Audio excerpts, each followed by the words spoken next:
ward, or if you don't know your ward, your address. And just a reminder that we ask to keep public comment to 5 minutes per speaker. Carla? First speaker card is James Vanek, and I have a handout I will pass out.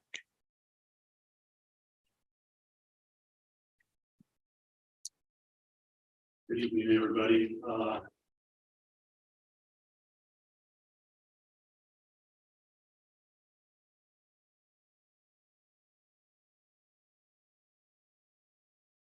Okay, apologies. We'll get right to you, Mr. Okay, Bannick, there in we just go. a second. Okay, we'll start the clock again. Okay, very good.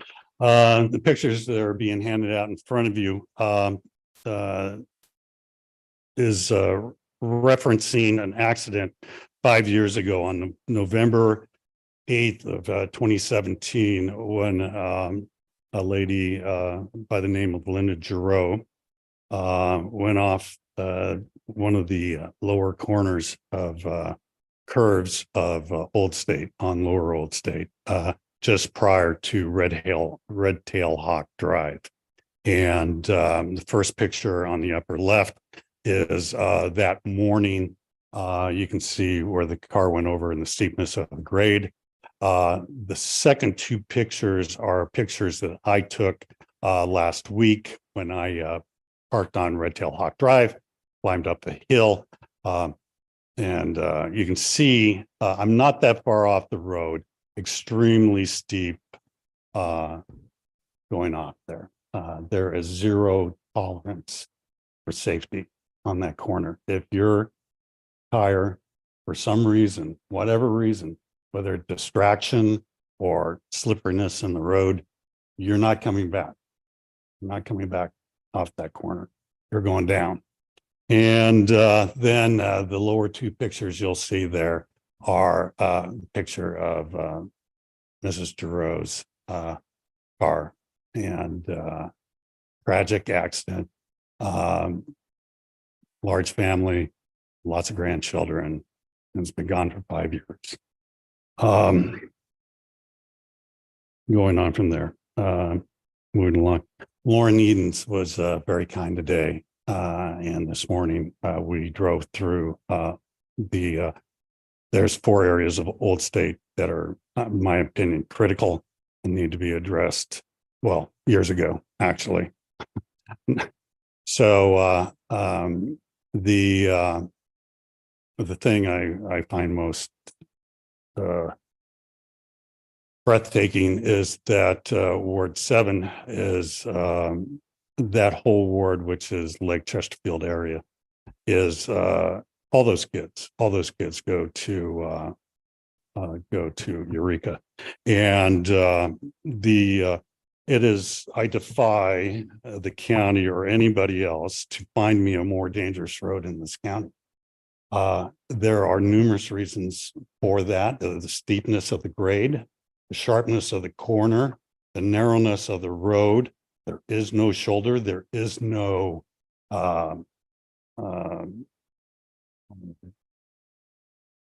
devices to keep you on the road. What am I talking about? So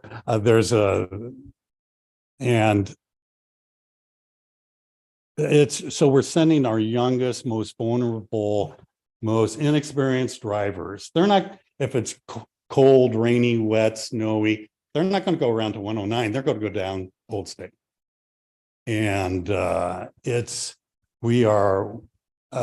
there haven't been more deaths or serious injuries on that road is an absolute miracle. And yes, the county should do something, but guess what? The county is broke.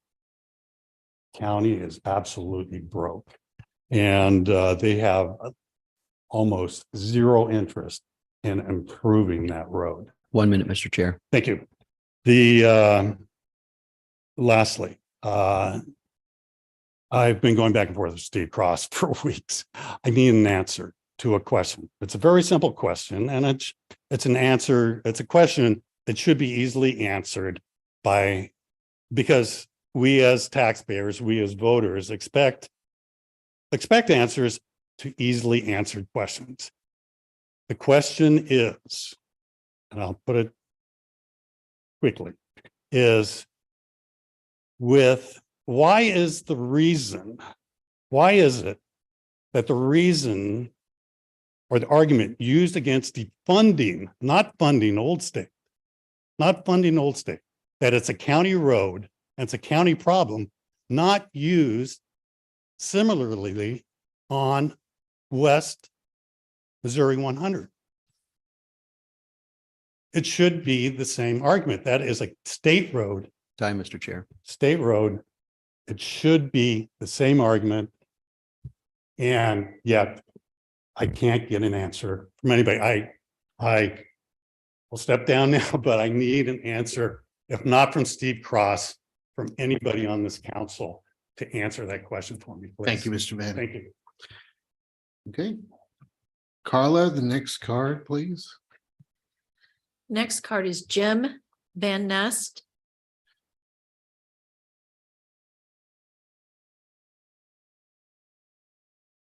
Good evening, members. My name is Jim Van Nest. I'm at 17133 Windsor Crest, Ward 1.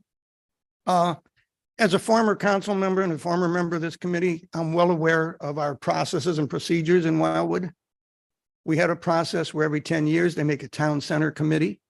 The town center committee this year, or a couple of years ago, it took 2 years, it came up with that the alleys in the existing subdivisions in town center be made public. We have Vince Loyal here, who was the chairman of that committee. We got the boards from the 2 subdivisions here. That committee came up with item number 1 was to make the town center alleys public. From there, after 2 years of that committee, it went to planning and zoning, who did 5 or 6 readings, who approved that. At that point in the process, it went to the council, and the council members approved it by a vote of 14-1 with 1 person absent on August 9th, 2021. So that's been a year and 4 months. Now, in tonight's response from Mr. Brown, he says the city's not going to, it should not accept them. Well, no offense to Mr. Brown, but the city already has. They voted to accept them. It was ordinance 2628, approved and declared by Mayor Boland. So all we need to do now is the paperwork. When subdivisions are built, they're drawn with plans, which the city approves. When they're completed, they make a no set of plans that are as-built, which confirms that it was built to the plans. Those plans were approved by Mr. Vunich and the city and the St. Louis County. All we need to do now is have our lawyer write up a piece of paper saying that the city of Wildwood accepts the alleys per plat book and page. When that is done, we get the signature of the boards. One of the other things in Mr. Brown's thing, he said you had to get a petition and a permission from every member of the subdivision. That's not the case. Windsor Crest has had 3 ordinances come through the council, and through our lawyers and the city lawyer, they agreed that the council speaks for that the HOA speaks for the whole subdivision. So the only signature you need is the HOA. So if you can direct the city attorney to drop the paperwork, our board members and the board members of the manors at Cherry Hills are willing to sign them, and that'll make them the city of Wildwood's property. Now, we're not concerned with the funding right now. There's a process, and the next phase is to make them property of the city of Wildwood. We can worry about funding next year whenever funding becomes available. Now, I also note that while we say we don't have any money, we've got $116,000 for Birch Forest Drive. We've got $300,000 for Center Drive and East Drive. We've got $50,000 for an electric charger in the city. We've got $400,000 for pickleball courts. So it seems like there is money. It's just a matter of getting it allocated. And that's all. And we'd like to get to the next phase where the alleys are signed off to the city, and we'll worry about funding if it has to be on 2024, the budget, so be it. But we appreciate your time, and the others are all here. And if there's any questions, we're all available. Thank you. Thank you. All right, next speaker card, caller. Next speaker is Teresa Pearson.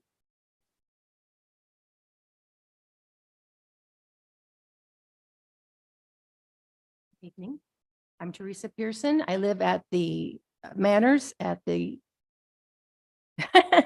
Manners at the, what is it, guys? Manners at the Meadows at Cherry Hills. We are a 6-year-old subdivision and we are a small division. We have 38 homeowners. Currently, our homeowners are paying $500 annual assessment fees. That's a lot of money. We don't have a pool. We don't have a lot of extra amenities that we can offer our little 38 home subdivision. So I'm also asking, as Jim just did, for approval for the city of Wildwood to take over the maintenance of the alleys. We have 2 alleys. And currently we're spending close to $5,000 a year for snow removal. And this year alone, we had to pay over $200 for street light repair. We couldn't let our homeowners live in darkness down at the end of a street. So we went ahead and immediately made that purchase for them. We generate $19,000 a year in assessment fees for our 38 homeowners. So we're talking about close to $5,000 a year just for maintenance of these 2 alleys. We're struggling to keep things going with these costs. So I am asking that the city of Wildwood would take over these alleys and relieve us of some debt to our subdivision. Thank you. Thank you. Carla, you have a next speaker card? Okay. I do. And our next speaker is Vince Loyal.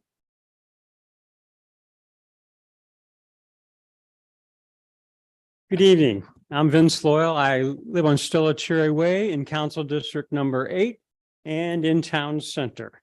Thank you for the opportunity to speak this evening. I'd like to talk about the policy on public acceptance of private streets and more specifically, the streets that are within Town Center, because I really believe there are 2 separate issues there. I currently serve on the City of Wildwood's Board of Public Safety, and previously I served on the Town Center Update team.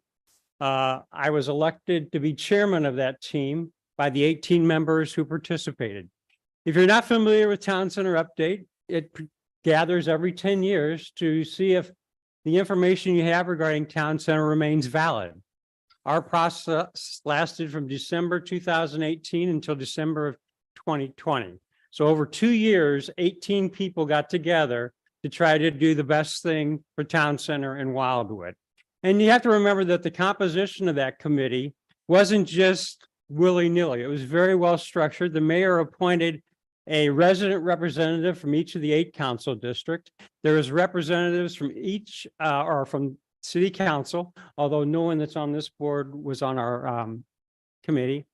There's representatives from Planning and Zoning Commission, the Architectural Review Board, and we had a professional facilitator as well as a tremendous amount of assistance and guidance from the Department of Planning.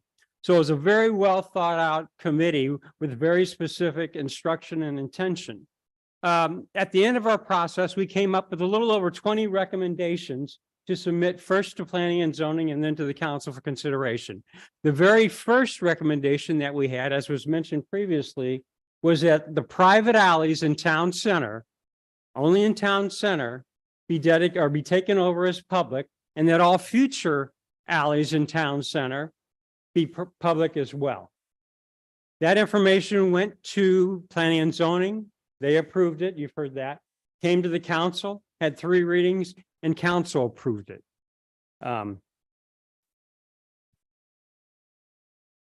The ordinance was adopted in August of 2021.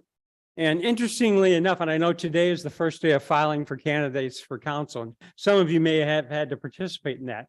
I will be at a meeting probably in the next few months that'll be held in these chambers where the League of Women Voters will conduct information about all candidates. And probably every candidate will say, I support the master plan for the city of Wildwood. I have attended several of those and you always say that.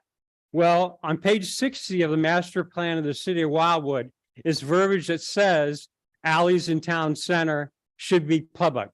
It says, quite frankly, in item 5, require local access streets within individual subdivisions to be built to city standards, but consider having such roadways remain private and maintained by homeowners to further enhance greater control over the ultimate use and appearance, except in the 2 suburban residential areas and Town Center. where local access streets should be publicly maintained. So the master plan that you all commit to supporting indicates that the alleyways and public thoroughfares in town center, the most visible part of our community, should be publicly maintained. So what we have here is a recommendation from TCUT, which is a well-represented group in the community. City Council, Planning and Zoning, and the master plan, all indicating support for making the alleys in town center public. But there seems to be a greater amount of effort by department members to make it difficult to accomplish that. I sincerely hope that the 2 years I put in as chairman and the 18 other members of that committee, 1 minute. their Mr. work Chair. wasn't for naught. One last point, and perhaps this is the most personal one to me. I mentioned that I live in town center. I live on Stella Cherry Way. So my actual street address is Stella Cherry Way, which faces the alley. About 2 years ago, I put up a Ring camera on my garage. That reason for that was because people wouldn't run into my fence, but that's neither here or there. What we have found in that 2 years is that I don't get police patrol. I can go back to my Ring camera for every single day and the police cars don't come down my alley. So I am not afforded police patrol for my alley in town center, the most densely populated area in the community. I have to assume that's because it's a private street. I'd love to be asked to police that. Obviously, I'm on the Board of Public Safety and I could have done that this week. But Time. once again, we're not having a meeting. So thank you very much for your consideration. I'd strongly urge you to consider making the alleys in town center public maintained. Thank you. All right, thank you.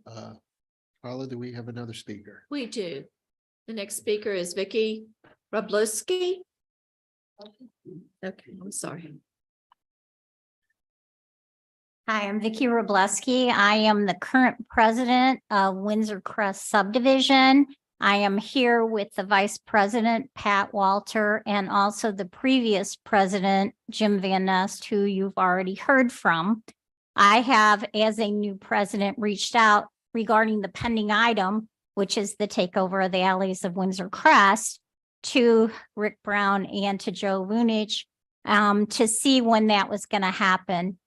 We continue to feel like we need the next step and have, as board members of the subdivision, represent the 77 homeowners that live in our subdivision. We have spent many years talking about the alleys and have followed the progression of this project and want to see it move to the next step.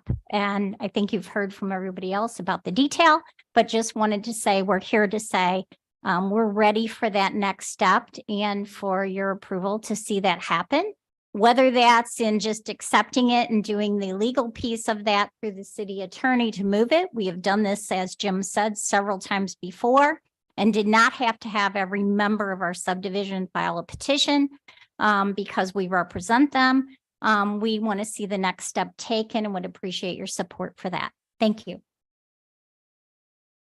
Thank you. Carla, any more speakers? Okay, we'll check to see if there are any attendees on Zoom that wish to speak. And if they do, this would be the time to, I think, do the raise hand, right? So yes, if you're watching by Zoom and are an attendee and wish to speak, please do the raise hand button. And Dan, maybe you can click on that and see if we see any hands. Oh, okay. Got it. So you see something different than what I see on the screen here, the attendees. Okay. All right, then, seeing that we do not have any raised hand on Zoom and we've gone through all the speaker request cards here, then we'll go ahead and close public participation. So we are going to move into the rest of the agenda. Now, I do understand there's a request potentially to change the order of it because the city attorney can only be here for a portion of the meeting and there are some items here. So if I could ask the city administrator, which items do you want to hold off till the city attorney can join us? Thank you, Mr. Chair. It is under Public Works for action, item B3, the public acceptance of private Okay. streets. If we could move that to the end of this evening, hopefully the city attorney, who currently has a conflict right now, could then participate in that discussion.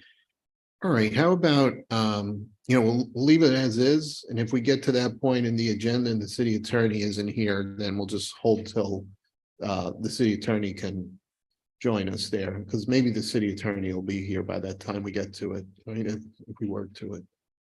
Okay, but we'll note that request, and just since there were several speakers pertaining to that topic here, we do want to have that discussion. The request is to have the city attorney as well be here for that discussion. All right, so then we'll go ahead, and then under the administration for information section, we do have an update on accessibility here, but just we'll do a quick check with Councilmember Clark, who's taken on this topic here.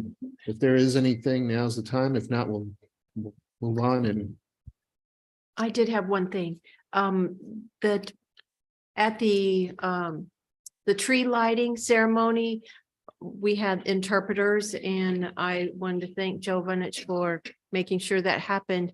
And one of our local deaf, we call him deaf celebrities, Mark Edgewood, who used to be the artist for the Yellow Pages back when we had all of that Yellow Pages.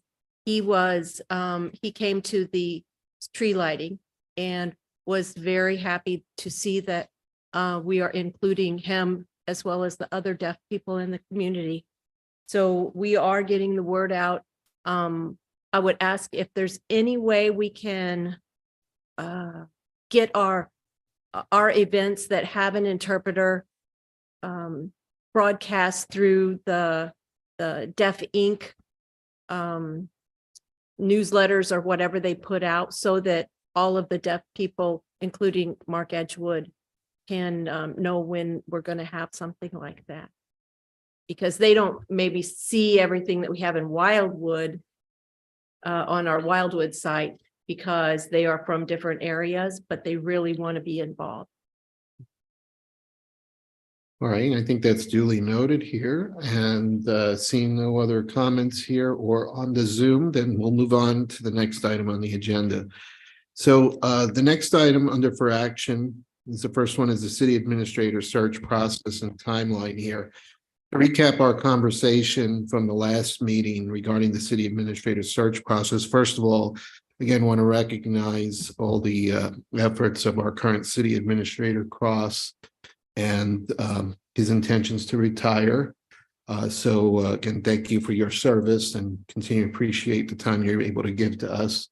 So we did note that a couple of things that we need to keep top of mind with the city administrator search process. We'd like to target completion of it by April. And so that's a target goal date that we have here.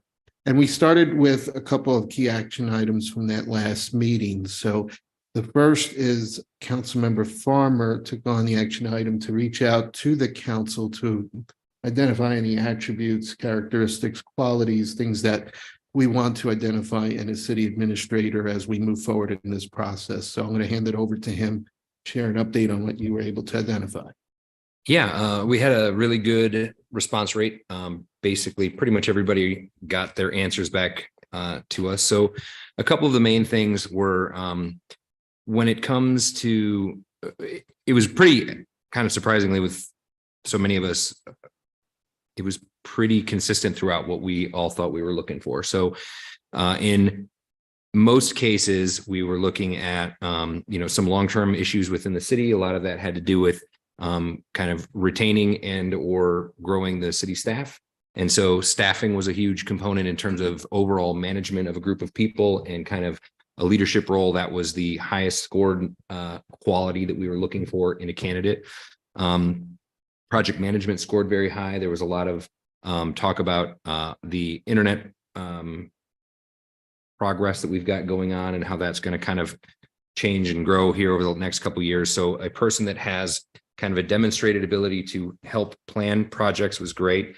And then also a person who is comfortable delegating a lot of the work to, I guess subordinates would be the best way to describe it. So someone that isn't necessarily a micromanager, but someone that can take an overall view of what we are trying to do as a city and then help steer the ship, so to speak, and help kind of get the troops, them being the city staff, in kind of line with what that's got going on.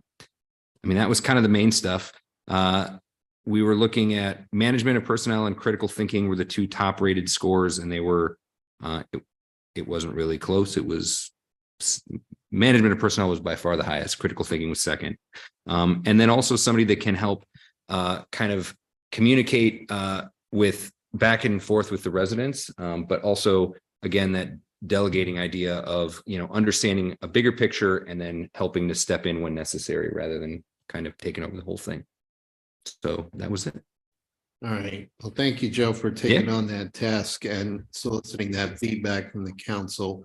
So there is other work in progress right now. So the next item that we have, and Councilmember Bertolino is working on that, is the job description or job posting description there.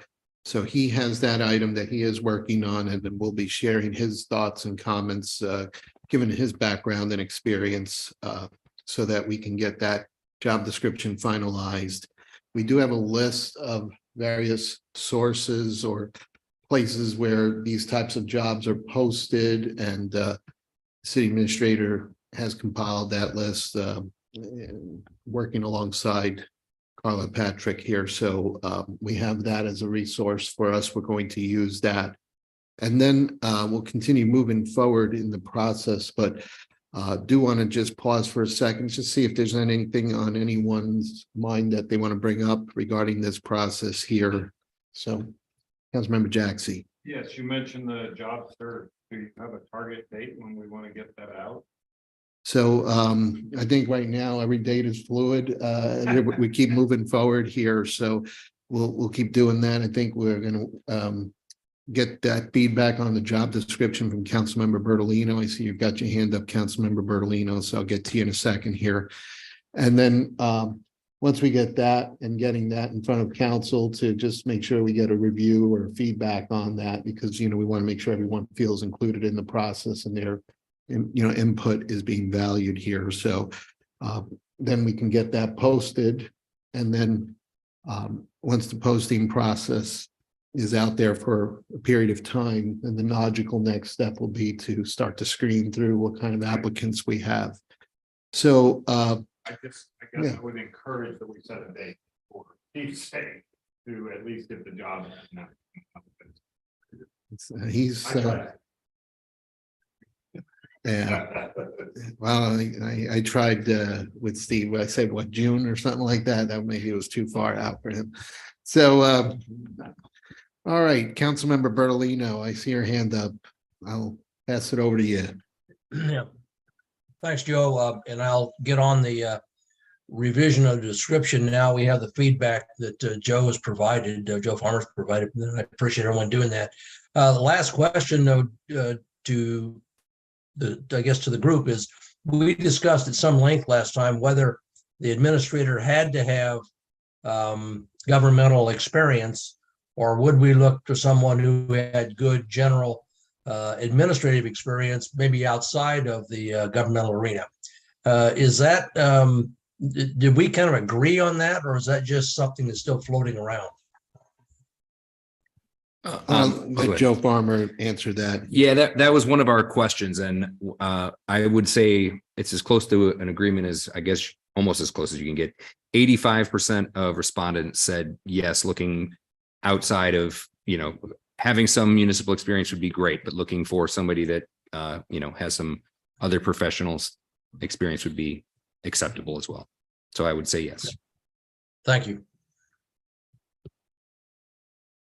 All right, I don't see any other hands up in here, so I think we'll be able to move on there from this topic here.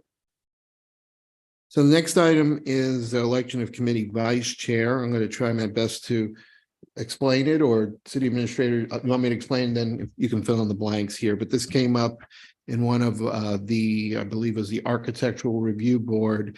where the chair was not able to attend. And so the lack of a vice chair identified, created the opportunity to make sure we address that for that Architectural Review Board, but as well for all standing committees. So at the recommendation of the city attorney, it was a recommendation that each standing committee identify a vice chair so that if the chair is unable to attend, the vice chair would officiate the meeting and therefore not create an opportunity of who's going to do that. So with that, first I'll see if there is anyone that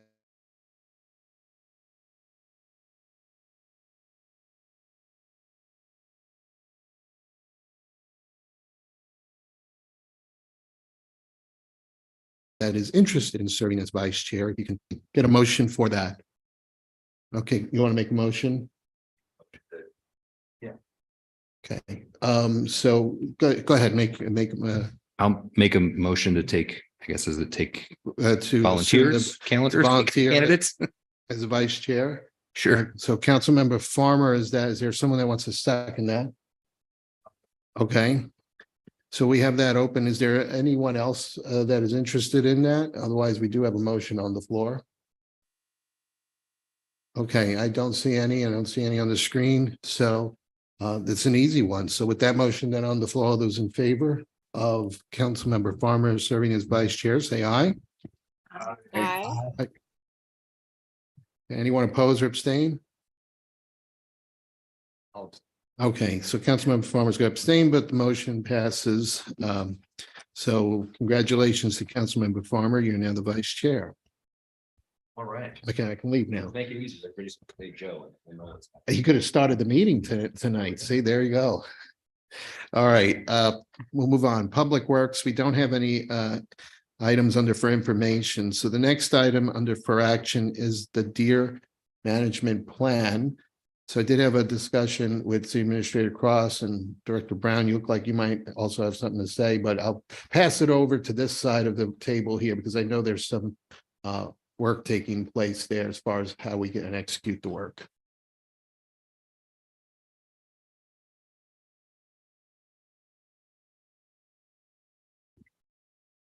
Mr. Chair, I think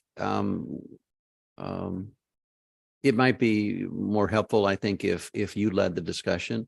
You had provided a very comprehensive memorandum to the council about your vision of a plan. And so I think it might be more appropriate if you have no Sure. objection for you kind of leading that discussion. Okay, that's fine. I will do that. So as everyone is aware, we have started down the work of trying to address the deer population issue that we've heard and been trying to address as a city for quite some time. So one of the avenues that we looked at is the potential or the hiring of White Buffalo, which provides a lethal type of management for deer. So we've engaged in those conversations with them. And there was already a first reading at council as far as working to get an agreement. So that will be back up on the council agenda for the next council meeting for a second reading. But at the same time, it's important that we have a comprehensive plan in place. So we're trying to address this in parallel, and that's what I had sent out via email, is that we need to put a plan together and certainly someone that can manage that plan or that project together. Some conversations with City Administrator Cross, we were trying to figure out what's the best way to fill that role from the city perspective. And we had talked about potential resources that could do that. And so kind of narrowed that down. City Administrator Cross had mentioned as well conversations with the Wildwood Police Captain regarding one of the former members of the Deer Committee that had been involved since it was part of the Board of Public Safety, and is someone that could step in and help to manage that project for us. Again, at our direction, but that's what we need, is someone to help do the lifting so that they can be that interface between the council and the potential vendors like White Buffalo, and if we are successful in finding a group that works from an archery perspective. So I think there is where City Administrator Cross and you want to mention about the potential person that you're thinking of would be a good fit for that from the city's perspective to fill that resource role. Certainly, Mr. Chair. Thank you. If we go back to the Deer Management Committee or the subcommittee that was originally with the Board of Public Safety, then who coordinated the initial counts of the deer population in Wildwood, Sergeant Wendling, Brad Wendling, was instrumental in that and led that effort. And I think that he assisted certainly in authoring the recommendation from that subcommittee to the Board of Public Safety, and then ultimately, well, I don't think it made it to council at that point in time, but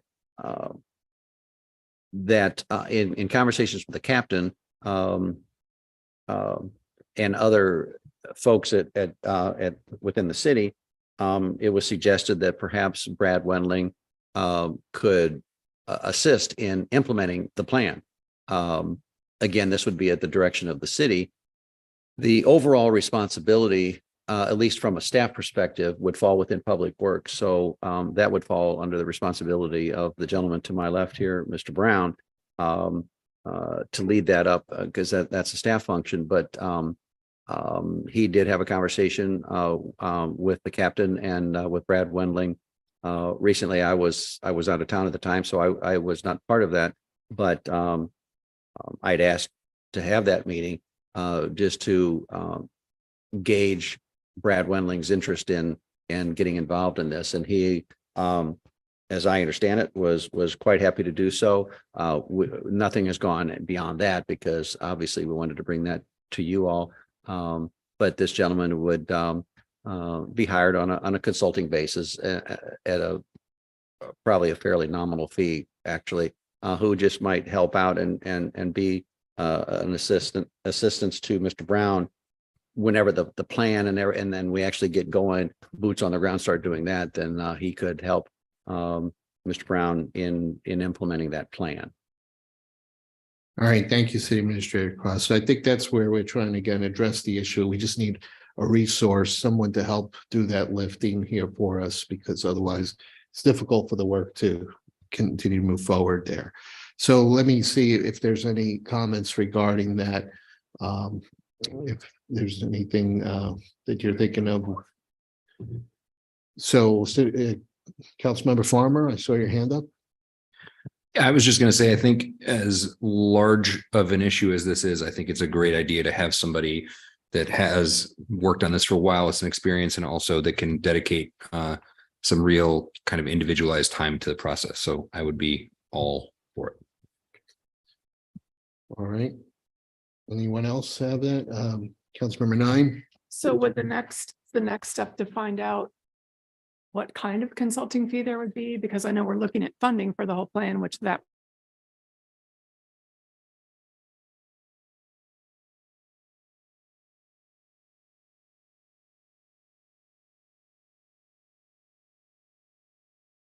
would be part of it. So I feel like we can't. I mean, again, this all kind of gets rolled into one pot. Again, when the initial conversation that I had with the captain, and then he reached out to Brad. Brad's not doing this to make money or anything like that. I mean, a small amount. If he's listening, he's probably going, Cross, what are you doing? So I think it's more as Chair Garetano just mentioned, he does have the expertise and he's been involved in it. And I think he'd like to help participate to the extent that he can. But I think at the end of the day, that would be a small amount and actually could just be a separate contract of some hourly rate and just assisting Mr. Brown. All right. Let's see. I've got Councilmember Jackson and Councilmember Edens, but I'm not sure who had their hand up first. Okay, so Councilmember Edens, you go ahead. Yeah, so this is the second time my internet's cut out, so I apologize if I'm asking a question that's repetitive. I couldn't hear the last part of what Councilmember Nyhan said, so thank you for your patience with me tonight. I can't say enough good things about our former officer, Brad Wendling. He is a credit to not only the police profession, but community volunteerism. And I would trust him to be a credible and congenial source for my citizens to go to. So just a couple questions for me. So would this be, for example, going to, let's say, residents with a group like White Buffalo to ask if they would want to join in a hunting or sharpshooting effort? Would this be so approaching individuals one-on-one, helping someone like White Buffalo get to know the area better? Would it also be holding some, like, let's say, question answer sessions with the public, putting together flyers? How are we going to use this man's talents? Because it's not clear to me what falls under that broad definition of consulting. Because it sounds like we need it because staff's very busy. But I just want to make sure I can explain it to my constituents so that they can't just, because they're going to say, well, if you're paying a group like White Buffalo, why can't they just report to the council?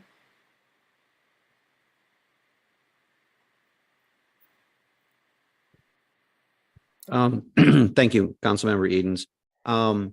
Very good questions, and I appreciate you bringing those forward.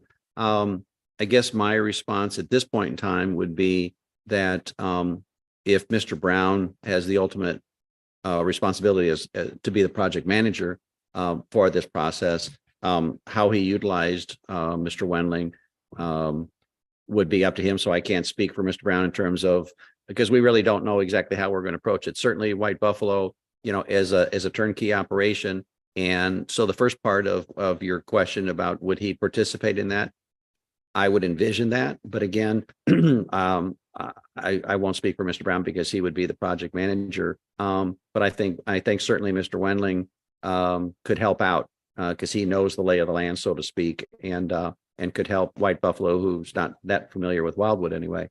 And in terms of the rest of it, yeah, we would certainly, if we get to that point, you know, put together a list of responsibilities of things that we would require of him. Because obviously the more that we would layer on, the costlier it would get.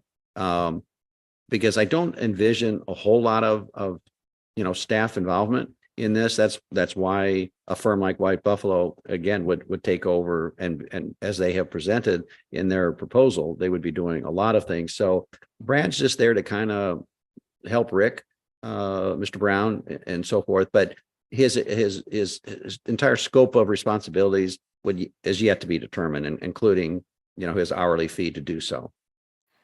May I just add to Mr. Chair and City Administrator Cross?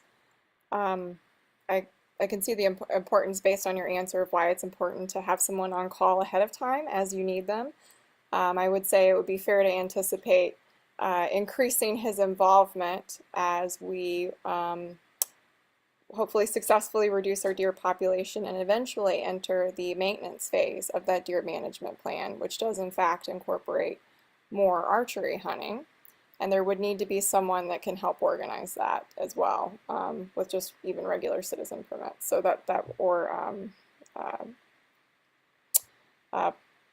having a public safety perspective for lots and setbacks. So thank you.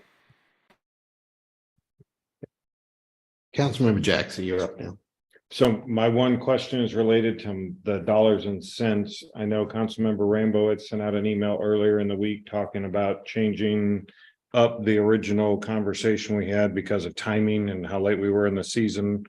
City Administrator Cross, from your perspective, because I think we have City Council next week, right? The 12th. So 12th. that is Right, Monday.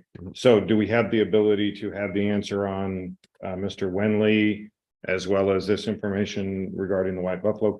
I assume, do we need all of that when we get to council next week to be able to make an effective decision? I think the item before the council for Monday would be a second reading of the White Buffalo to be voted on. At this point in time, this would be a new piece of it.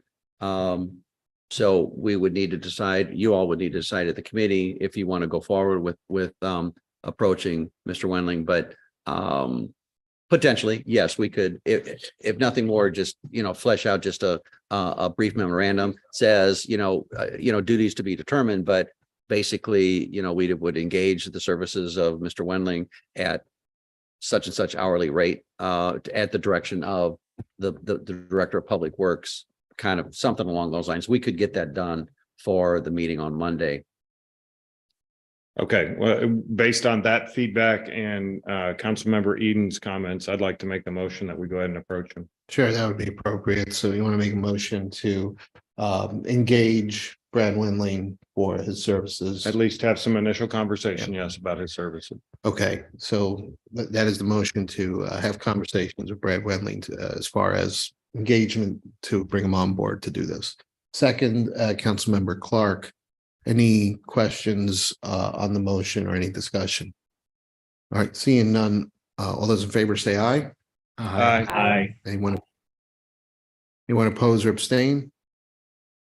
Okay, so that takes care of that. And then there is still something that will be addressed with council at the council meeting, since it's already with the council, the budget.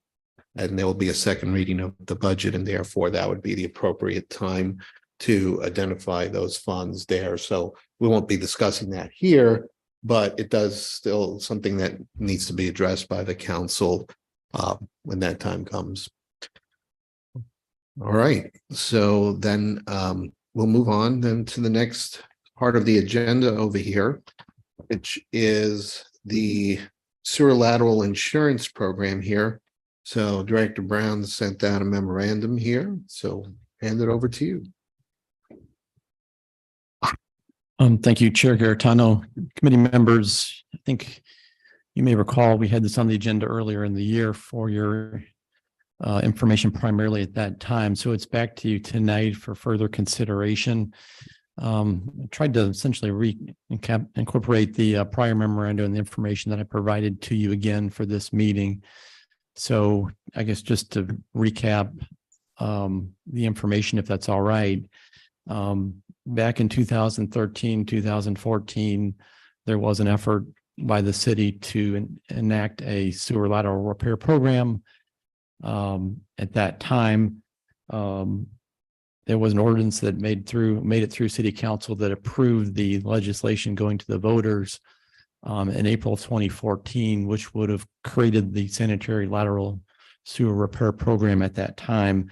And the way that would have worked would have been a $50 annual assessment would have been paid by residents that are currently on sanitary sewers in MSD's jurisdiction. So those that are not on sanitary sewers would not participate in the program, but it was ultimately not successful. And I think we talked about that the last meeting. So there has been some interest as of late to re-engage on that issue and potentially go forward again with another effort to put a program in front of the voters.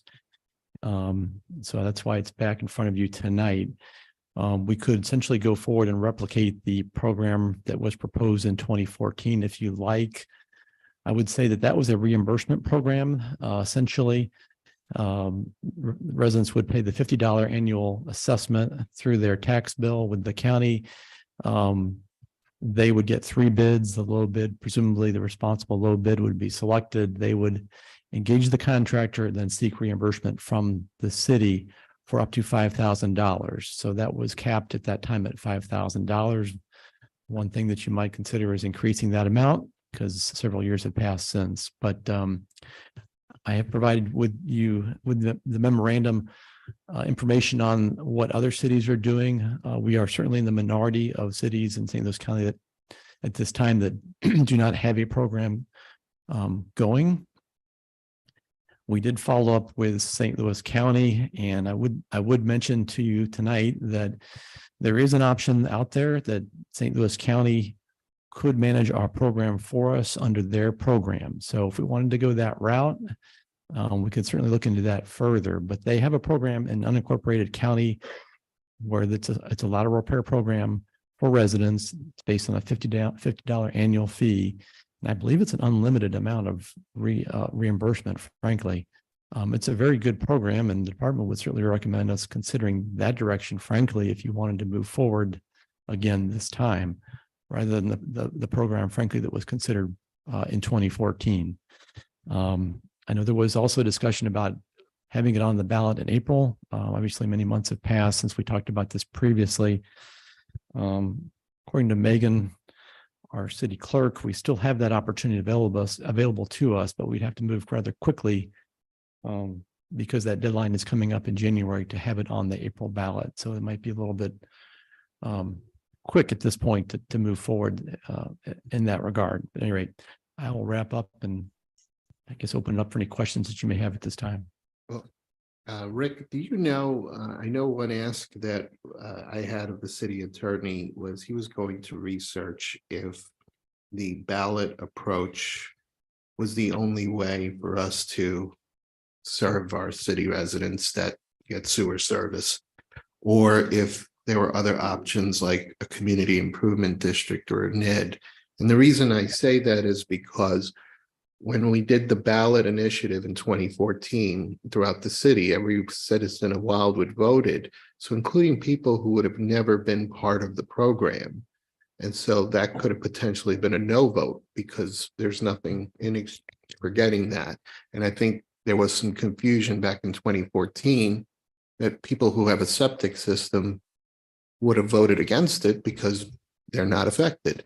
So a NID or SID would have limited the area that votes to only those who actually get sewer service and then run the program just within that. So that was a question, I think, and maybe we can ask him if he joins, if he was able to look at that, because, you know, we're trying to find a way to improve the success of getting this so we can get the protection for residents. And I do think the other thing that, you know, without that information, I don't know if we can move forward is if St. Louis County does have a program that they're willing to take us on, and especially if it's unlimited coverage versus just 5,000, which I don't think 5,000 would cover much at all today. I think we might need to get that information before we can move forward. What do you think? Well, again, the initial indication, we spoke to Stephanie Leon Strader, who's the acting director of St. Louis County Public Works and Transportation, and she indicated that they are doing that currently. County is managing other municipalities' programs, so they're doing it now for a handful of communities, and it seemed like it would be feasible for them to take that on for Wildwood. So if there's interest, we probably would want to re-engage and get maybe a firmer commitment on that behalf and report back. And I can confirm that their program does not have a ceiling. It seemed to me when I read through the information that was the case, but we can certainly report back to you in that regard. As far as the SID or NID, Steve, do you want to comment on that? I want to say we have talked to John about that briefly, and he indicated that was a possible approach. It may not be the most practical, frankly, but I don't know that it's something that couldn't be done. And maybe when John gets on the call, we can bring that up. Okay, yeah, I think that some of that additional information is needed, you know, for us to make a decision, but I do want to open up to see if there's any questions either in here or on the Zoom. So Councilmember Bertolino, I see your hand up. Yeah, thanks, Joe.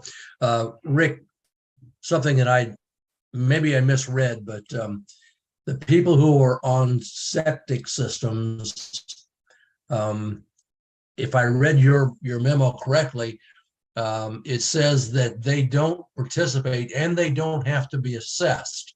If that's correct, which is something that I didn't understand from the last time we did this. It was my impression that everybody had to participate, even if you would not be a recipient of the service. Is it just my confusion, or has there been some change in how we are interpreting this approach?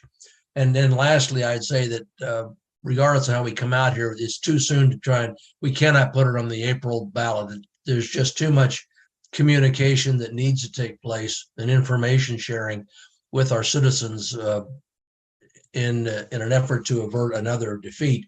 And we just certainly couldn't get it done between now and April. Rick?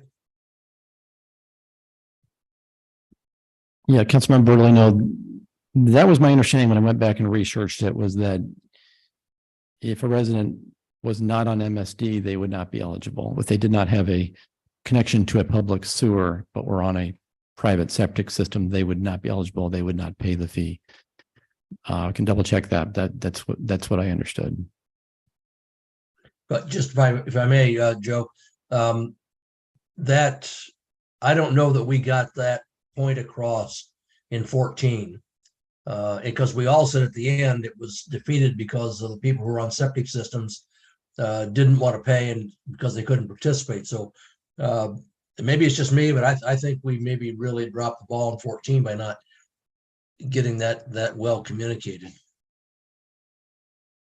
All right. No, thanks, Joe. Thanks. Councilmember Edens?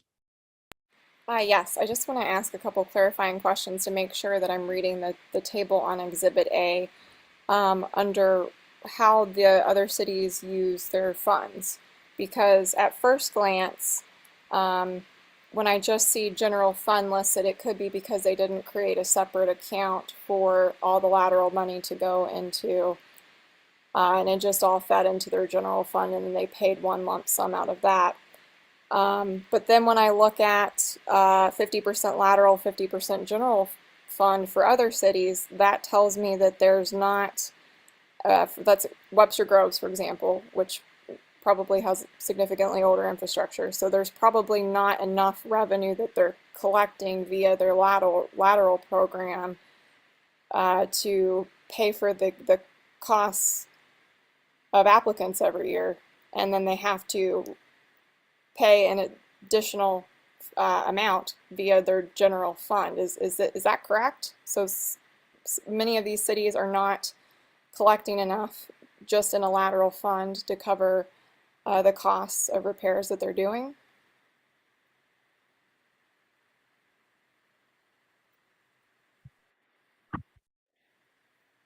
I do a little research to address that question specifically, Councilmember Edens, but I think that's certainly a point that we would need to be cognizant of and may want to do a little more research on. I think we need to be careful that we don't overstep and that the revenues that we pull in with the $50 a year would be sufficient.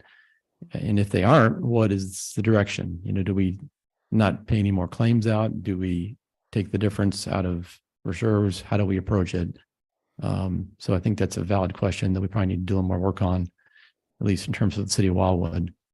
Sure. And I would completely agree that $5,000 is not going to cover, let's say 98% of the repair costs that homeowners would have, even on a low bid. So you might get homeowners that go to the poll unless we significantly increase that either by percent or flat cap that would say, I'll take my chances and save $50 a year. I could spend it on something else, and it wasn't going to pay for the cost anyway. And my other question, when you're doing a little bit more research, is are the application fees refundable if you are admitted into the program? Because we're assuming there's application fees not only to cover labor costs, but because there's folks that haven't done enough bids or didn't provide camera footage that really showed that the city was responsible for covering something and were therefore denied. So I would think that some cities are probably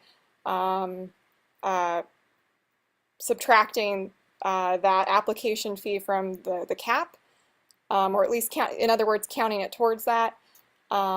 And maybe returning it if you're not accepted into the program. So I would kind of want to know that too.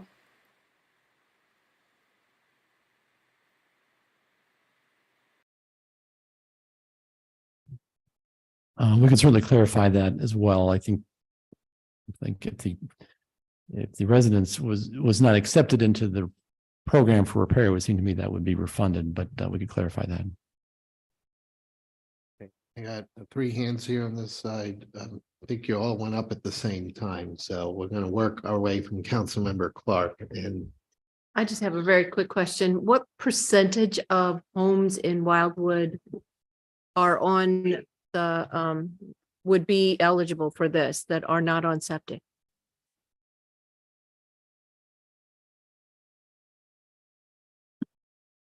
You know, Rick, I don't know offhand. I know that was a question they had in 2014. I don't know if they ever got a definitive answer relative to MSD, because their records were not clarified. Don't necessarily clarify businesses from single family homes, from condominiums, from apartments. So it is a little difficult to determine exactly, but we could do a little more work on that.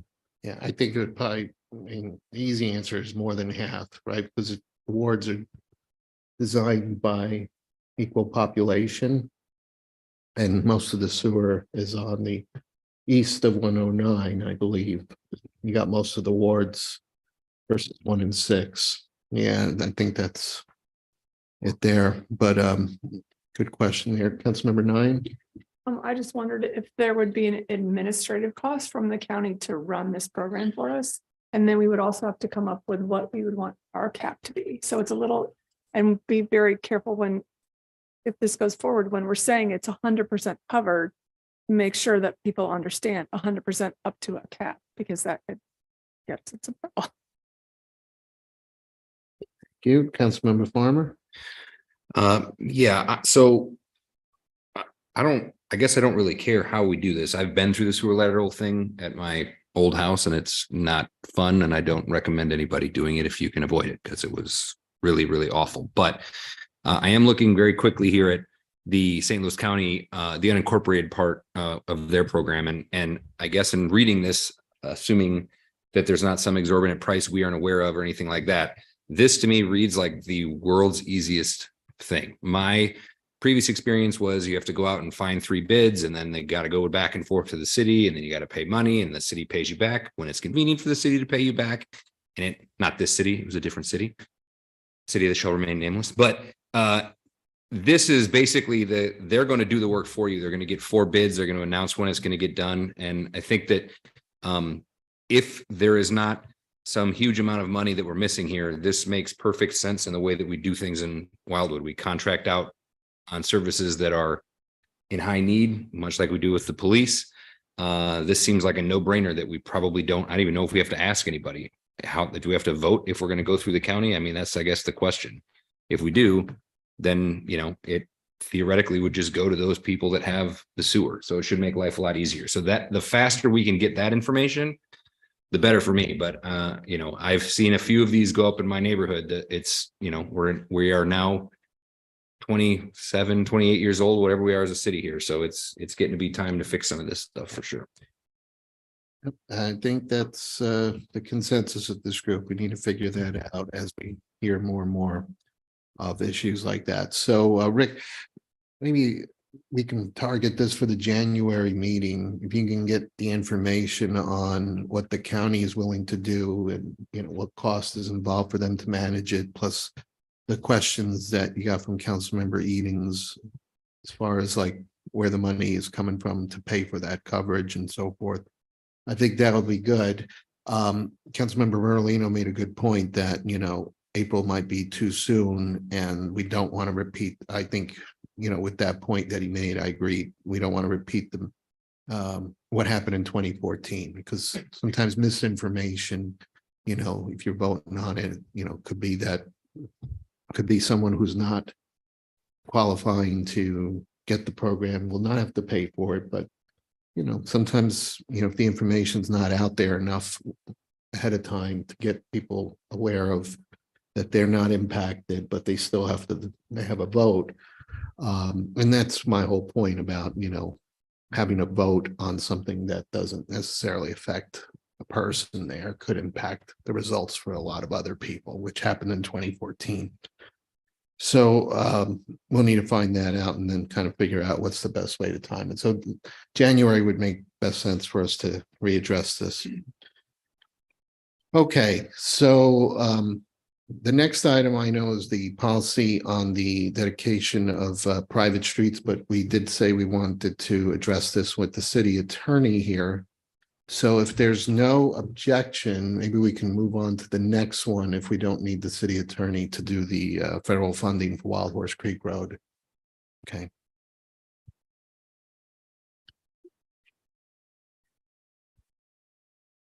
Council members, I'll go ahead and present this one if that's okay. As you are hopefully aware, the department has been working on improvement plans to replace a bridge on Wild Horse Creek Road. We call it bridge number 387, which is located about 1,400 feet north of Austin Fort Road. It's an older bridge in poor condition over Wild Horse Creek. And in 2019, we were able successfully to get a federal funding application approved that will fund 80% of the cost to design and replace that bridge. So we have been working on those plans for some months now with our consultant CDG engineers, and they've been making pretty good progress and have essentially completed the preliminary plans and the right-of-way plans for the project at this time. We've had some meetings with the adjacent property owners to get feedback from them relative to the project. And in particular, we've kind of run into a bit of a roadblock, a road bump with Babbler State Park, which fronts the improvements on the east side of the road. As you probably know, Wild Horse runs right along Babbler Park for quite a bit, or maybe most of the frontage between Austin Fort all the way up and through Centaur Road, frankly. So really any work that we do on the east side of the road affects Babbler State Park. And the situation with the project is that we need easements from Babbler Park to complete the improvements and to replace the bridge project. And when Babbler Park at one point, and I believe it was in the 1970s, they improved the park using federal funds, land and water conservation funds. So they received a federal grant to improve the park in the past. And those grants are great, except that they are very restrictive, and effectively they did restrict parks after those entities use those funds in the future. So the result from our standpoint is that any request from the city to obtain easements or new right-of-way from a park that has utilized those funds requires federal approval. So it pulls in the National Park Service in a review capacity to essentially take a look at the request, evaluate it, determine if we are negatively impacting the park or not. And it could conceivably mean that we have to do some kind of mitigation. I don't expect that, frankly, given the minimal amount of impact that we expect to incur on the park. But nonetheless, we have to go through that process of engaging state parks and then pulling in the federal government in the form of the National Park Service as well. Bottom line is it's a process that takes possibly up to a couple of years to complete. And the bottom line is we don't have that amount of time in our current schedule for our funds that we've obtained in 2019. So given the amount of work we need to obtain the approval from the National Park Service with Babbler, essentially what we want to do and what the recommendation to the committee is that we basically rescind the federal funds that we've obtained for this bridge and then reapply for funds in February. And this is something that we have brought up with East West Gateway. And they, in fact, kind of recommended that we take this path, given the situation we're in with the Babbler State Park property. So they recommended that we basically hand back the funds that we obtained in 2019 and then reapply. And we felt that our odds of getting the funds back again in this go around would be pretty high, and the project should score pretty high. No guarantee, but they felt it was a pretty strong likelihood that we could get refunded. So that's what we'd like to do is essentially allow us some extra time to negotiate with Babbler State Park, reapply for the funds, essentially hand back the funds that we obtained. And the other benefit by doing this, frankly, is that we can adjust our project costs, and we've seen costs go up lately. And we can address any increased costs, and we know we have seen them with our new application, and hopefully get more money as a result.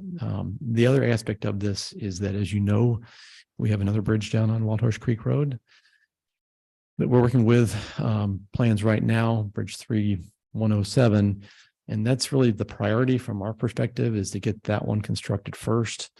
So it kind of makes sense from our perspective to back off the project 387 bridge replacement and reapply for funds and maybe push that out a couple, 3 years. In the meantime, focus this year on the replacement of Bridge 3-107, which is up close to Centaur Road. So with that, I'll turn it over for any questions, but again, we'd like to start that process by rescinding the federal funds and then reapplying in February. And I'll bring the details, assuming you approve this recommendation tonight, I would bring those details with the new funding application to you in January for your consideration. So I'll stop and open up for any questions at this time. Okay, thank you, Rick. So, Councilmember Clark, you got your hand up? Thank you, Chair. Rick, if we do this and take that recommendation, can we lock in the price for that we, just in case the prices go up a lot? Is there any way to lock that in, what we've been given so far, or less than that? Well, we'd be reapplying with a new application, so we can adjust our ask essentially at this time with this application. So I would anticipate we would ask for a greater amount because we know from the engineering that's been done that our costs have gone up. We've seen a lot of inflation impacts over the recent history. So we will ask for a little bit more money this time and hope that it gets approved. I also failed to mention, this is very important, to the south, we also have another structure. It's a box culvert structure that's in need of replacement. That's the one that's right at Austin Fort Road. It's striped as a 1-lane bridge. I would also like to submit an application in February at the same time, asking for federal funds to replace that structure. I don't know for a fact that it'll get funded, but I believe it is eligible based on the engineering we've done. The bridge is long enough that it would be considered a full bridge and should be eligible for funding. So that's the other part of the request, is that we would put in an application for both 387 and 386 so that we get funds. Assuming we're successful, they would both be eligible on the same timeline for replacement. Thank you. Could I follow up on that? So this bridge that we're talking about putting off for 3 years, the condition of it, is it something that you expect is going to last for those 3 years? Is it something that we are going to end up like we did with the other culvert?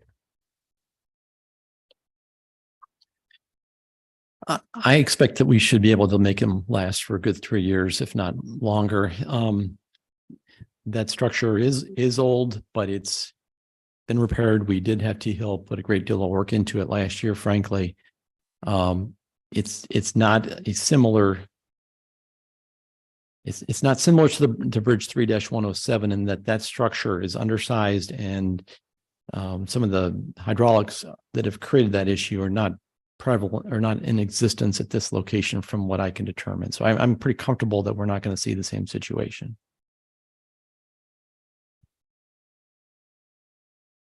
Councilmember Edens. Okay, real quick, and then I gotta run to the concert. So Rick,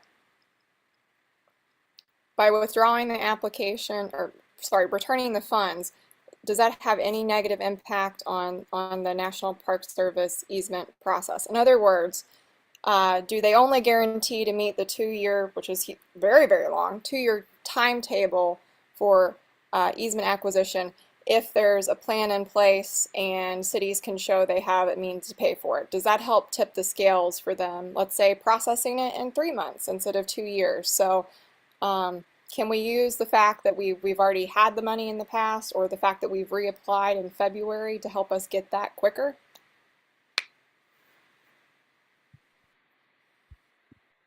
Councilmember Edens, my expectation, frankly, is at the federal level, they really won't know the difference, because the intent is to continue is to submit the paperwork and start that process and have that ongoing in parallel with the rescission of the funds and the reapplication, frankly. That's our goal, essentially, that we would do the same at the same time. We keep the process moving with national parks and Babylon State Park, and then also reapply. So they hopefully wouldn't know anything different.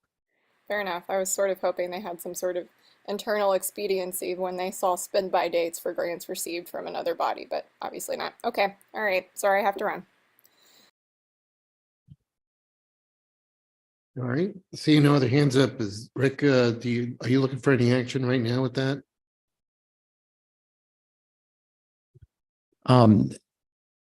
I guess it would be nice if you were able to do a motion just approving the recommendation. And then, as I said, I'll bring back details on the proposed February funding application to you for consideration at your January meeting, because that'll have to go through city council ultimately.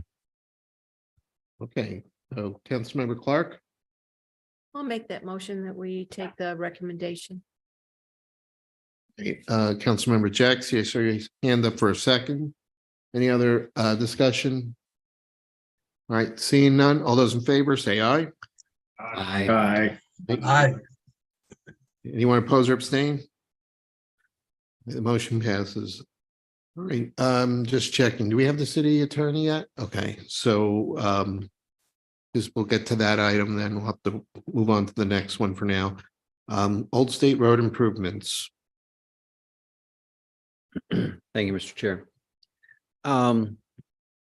What I'd like to do, with your all permission, is to kind of bring this group up to speed in terms of what has transpired, where we are right now with regards to the conversations related to improvements to Old State Road. Mr. Vanek is not here, but he has been the impetus in terms of communications with the city, with the county, with the state, with regards to Old State Road. So this is what's happening right now and what the city is doing. Again, I'm going to preface my comments with the fact that Old State Road is maintained by St. Louis County. It is not maintained by the city of Wildwood. So Mr. Vanek came to the coffee with the mayor last Thursday and made a presentation regarding the safety issues as he sees them relative to that.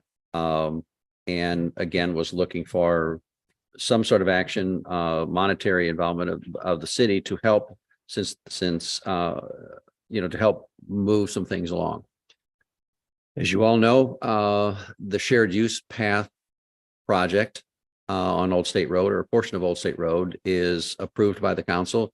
That's a construction progress at a project rather that will take place in 2024. We did install the lighted crosswalk, and that was done very, very quickly, just south of the Ridge Road, Old State Road intersection. There has been proposals put forth to install a roundabout at Old State Road and at Ridge Road. We have applied to the East-West Gateway for funding twice, and 2 times have been unsuccessful in getting funding for that, regardless of whether it was a 60-40 cost share or 50-50. In both cases, this particular project, as scored by East-West Gateway, didn't score high enough to be approved. We've been asked to do that again. That project could be as much as $2.5 million in today's dollars. So if it were a 50-50 cost share, there would be a portion, $1.125 million, that then would need to be taken on by some entity. In the past, there were 3 entities involved: St. Louis County, the city of Ellisville, and the city of Wildwood. We've had conversations recently with both of those entities. The conversation with city of Ellisville that I had with the mayor, their mayor, and their city administrator last Friday indicated favorably that in that dollar amount, that they would potentially be willing to share a third of that cost. In a conversation that Mr. Brown and I had with the acting director of public works at St. Louis County, when we mentioned about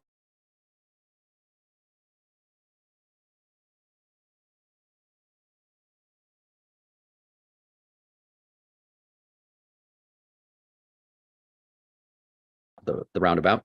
The answer. So one piece of this would be to see if this committee then would endorse an application, which would be, the deadline is in February, to put forth an application.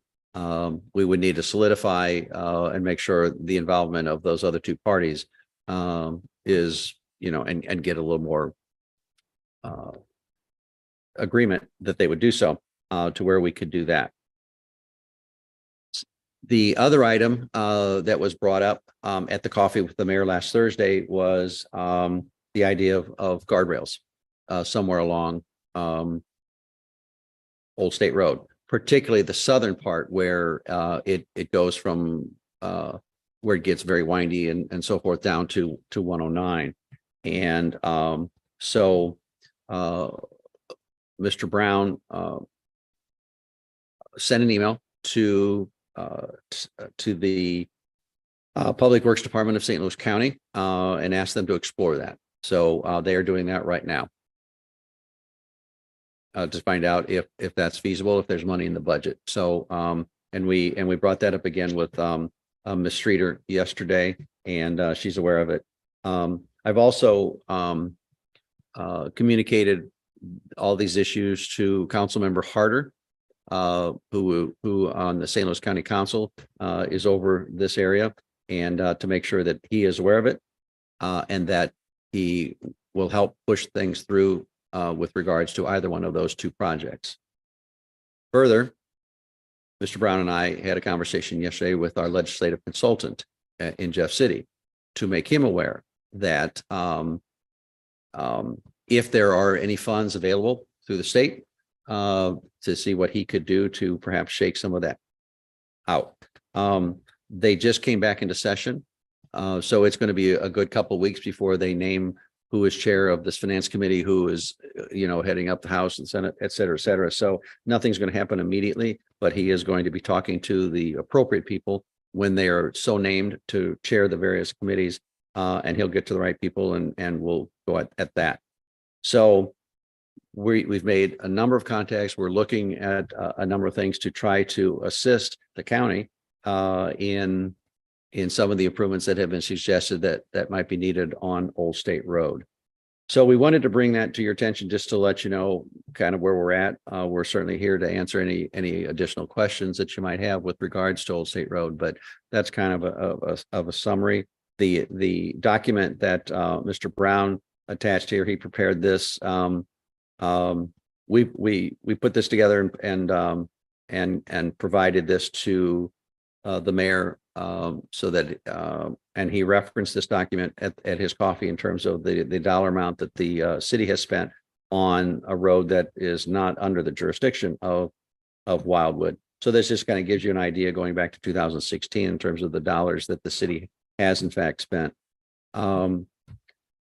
With the chair's permission, I'm going to ask Mr. Brown if he has anything additional he would like to add. If not, then we would open up to any questions. But Rick, anything you want to add to that? No, other than we do have an opportunity with the East-West Gateway to submit an application again. The deadline is February 9th. So if that's something that's desired, we could certainly do that. I'll open up to any questions or comments. Councilmember Jaxie, and then I have Councilmember Hopper. Yeah, City Administrator Cross, you mentioned the liaison looking for other funding potentially at the state level. Is that basically if they were to shake some loose, that would go to the county for spending? Or would that be for us to spend on Old State Road? I think he's going to look at it both ways to see if there is money that would go to the county as well as perhaps go to us. Now, that would take, if it's money that would come to us, the council would have a decision to make whether we want to spend Wildwood funds, if you will, on a road that we don't maintain. And that would be a decision that the council would have to address. All right, Councilmember Hopper. Yeah, I would say that I appreciate the summary. I think it's nice to see, kind of the historical record of where we've we have put effort into, approaching some sort of resolution for Old State and recognizing that it does need some improvements, regardless of if we can actually do that much about it or not. But I would say, and I want to make a motion, but the first thing is definitely would love to see us continue to pursue the guardrail option on what that might be, what that would look like in working with the county, because I agree. I think the windy parts of Old State, I think that part's probably the biggest area of concern if you talk to most residents, is that windy section. But I would like to make a motion to move forward with the application to East West Gateway, again, for funds for the roundabout at Ridge Road. Okay, so we have a motion on the floor. And then second over here by Councilmember Jaxie. So with the motion on the floor pertaining to the application to East West Gateway, any discussion? And if not, I'll ask a clarification question. Hey, Rick, I know we've done, several applications to East West. Is this one, I know there's different types of applications. So is this one going to be different from a type perspective than we've done previously? Like, I think we did safety before.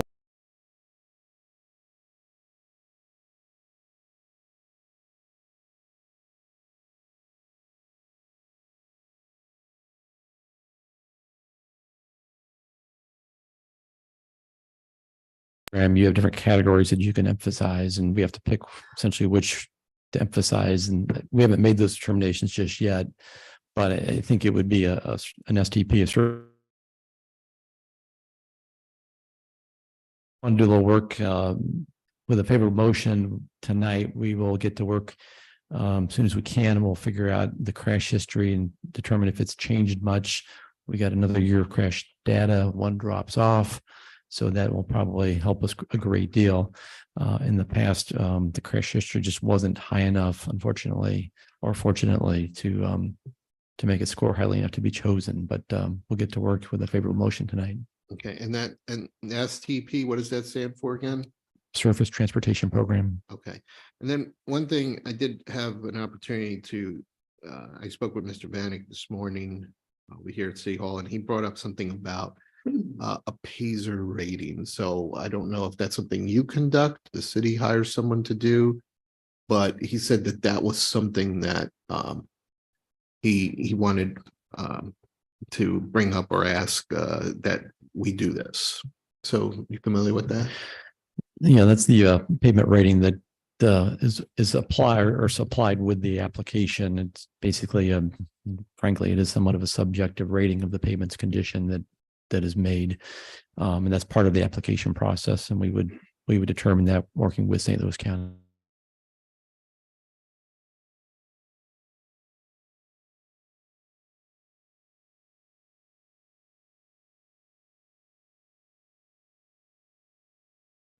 Okay, so that's something you could, this particular section here, but my question is more of knowing that we've already heard now that, there's a curved section there, and there's a lot of, feedback we've gotten that guardrails should be there, and obviously there's been some accidents there over time. Is that the best place? Is the roundabout still our best place for success to apply to East West? Or knowing that, do you think that maybe we should be applying to maybe East West for something else that we have a better chance of getting something done? So it's more of it's an open-ended question, Rick. I'm just trying to think of, like, we've been so laser focused on Ridge and Old State, the roundabout, that I just don't want to make sure we're missing something that maybe we just have a better shot at getting money. And I know that changes a lot of the discussion up to now, but being that we're hearing of different parts of Old State, I asked that. Well, I think it's a fair question to ask, Chair Garitano. I guess I would recommend, I think we would be going back to talk further with Stephanie at the county regarding their position, and then we will hopefully receive a response on the question about the guardrail. So we may need to get a little more information, but safety improvements generally score highest. I don't know if, let's figure out where the county falls relative to the guardrail issue before we go too much further down that road, I think would be the Sure, appropriate I totally approach. understand that. Yeah. City Administrator Cross, you have your hand up. Yes, thank you, Mr. Chair. I would agree that that is definitely a valid question. In our conversation with Ms. Streeter yesterday, this is not going to be a quick answer that we'll get from the county. She kind of briefly described the process, what all they need to take into consideration about installing guardrail and the studies that they need to do. She did express a concern that some of the areas on that the southern section of Old State Road, where guardrail would be perhaps helpful. There are no shoulders or anything like that, so there's nothing to install the guardrails on. They would actually have to build up an area to actually install the guardrail. So she said it's somewhat problematic, but her team is working on it, and as soon as they get back with Rick and I, we'll certainly accumulate that, and then we can report back in the next council meeting. But so I'm not sure we can definitely answer your question about where we would get more success. Depends on how you define success and what we're looking for. One thing I did not mention, or I failed to mention, in the timeline in terms of what we're doing. I should also mention that we did have a meeting this past Friday here at City Hall on a Zoom call, and on that call was Mayor Boland, myself, Mr. Brown, Mr. Hopper, both council members from Ward 7, as well as Chair Garetano. So it was a good discussion about all matters related to Old State Road, and we discussed, the issues and how the city can help move forward some safety issues. So that was an additional piece of information I wanted you to know, that we did have an internal meeting, including the mayor, about what we should do. All right, Councilmember Jackson, again, just on the motion. Understood. And since I seconded the motion, I do want to make a comment on it, because now after hearing your question, I actually, I now actually, I'm second guessing my support. So we had a road in Ward 6 that's very similar, Allenton, at least in one spot, very curvy, no shoulder. We've had several accidents. I had a resident whose daughter was in a car that went off the road there. 3 young ladies, all injured, some of them very seriously because of it. Rick and I dealt with this one last year. We did a traffic safety study before making any decisions on what needed to be done. The city was able to put in some shoulder because it also lacked shoulder, built it up a little bit with rock, etc. And now we're researching the possibility of guardrails in very specific sections. All that to say, there was a process there that took a little bit of time to get through, safety wise, etc. If we just approach the county, they're probably going to have something similar they've got to walk through. And to your point, I'm not sure whether or not it. Well, maybe I was thinking of maybe the motion would be maybe make it a little more generic to allow the flexibility, so that if they are out there on Old State Road and trying to figure out what's our best shot at getting some east-west gateway money, that it's not just focused in that one spot at Ridge, that, if Rick has that flexibility. So that's what I was thinking of. I didn't know you were going down that way. Well, but if we've engaged the county and it sounds like they are supportive of doing something, or at least considering doing something, then I feel like we have to give them a little bit of time there. So to your point, maybe opening up the motion a little bit, but that would be up to Councilmember Hopper, obviously. Maybe that would be it. So maybe it's a motion in support of identifying the best solution possible, including east-west gateway, an application there. But Councilmember Hopper, you got your hand up, so I'll let you go. I think in regards to the motion and the topic of where the best effort is put, and to Mr. Cross's and Mr. Brown's comments earlier, I think like we've just approached the county for information and starting the guardrail conversation.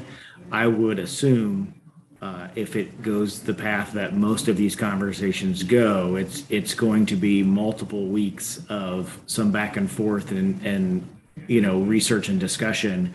The application is due, I believe you said February 9th, Mr. Brown. So I guess in my opinion, and why I don't know that I would necessarily change the motion, is that I don't think we would have time to really focus or reconsider any other option on what it would be, but kind of putting our best effort forward with at least trying to get something in by that deadline. And then if the county comes back favorably for other things, well, then we can look at other options and what else we might additionally do past that point. But I mean, and maybe Mr. Brown, if you want to provide some additional feedback on if something you would expect a turnaround time that we would be able to do anything in order to apply by that point in time. But I would assume that in order to complete an application, I don't know that it would give you enough time to really put forth a great application on anything other than what we already have information on.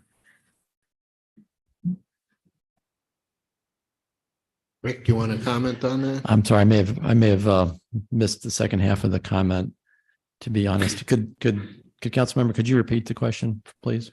Sure. I was just saying that I don't know that we would have a chance to look at other options in order to give you the time to actually complete an appropriate application by the February 9th deadline, if we were looking at anything else. So my motion is that we move forward with that while still considering the other things. We just may have to, those will probably be a further down the road timeline by the time the county looks at it, they get back to us, tell us what they're willing to do. We can figure out what we can do. That's a lot of back and forth that happens, and I don't want to miss out on the opportunity to apply for funds when we're trying to figure out what to do when we already have something together where we can submit the application for. I'd rather at least take the shot at some funds this time around rather than miss out on the opportunity. Well, if I can just comment on that, and again, because it is related to the motion, the only reason I do say is to open up the possibility is because we've heard lately that there was a fatality about 5 years ago. And I know that when they look at these applications, they only go back so many years of data.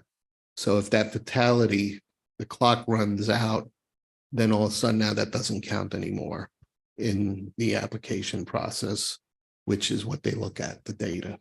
So that's why I wanted to keep it open-ended. For Rick to figure out what's the best option. But otherwise, I would say, yeah, Ridge, and that doesn't mean that it's lesser important. But anyway, go ahead.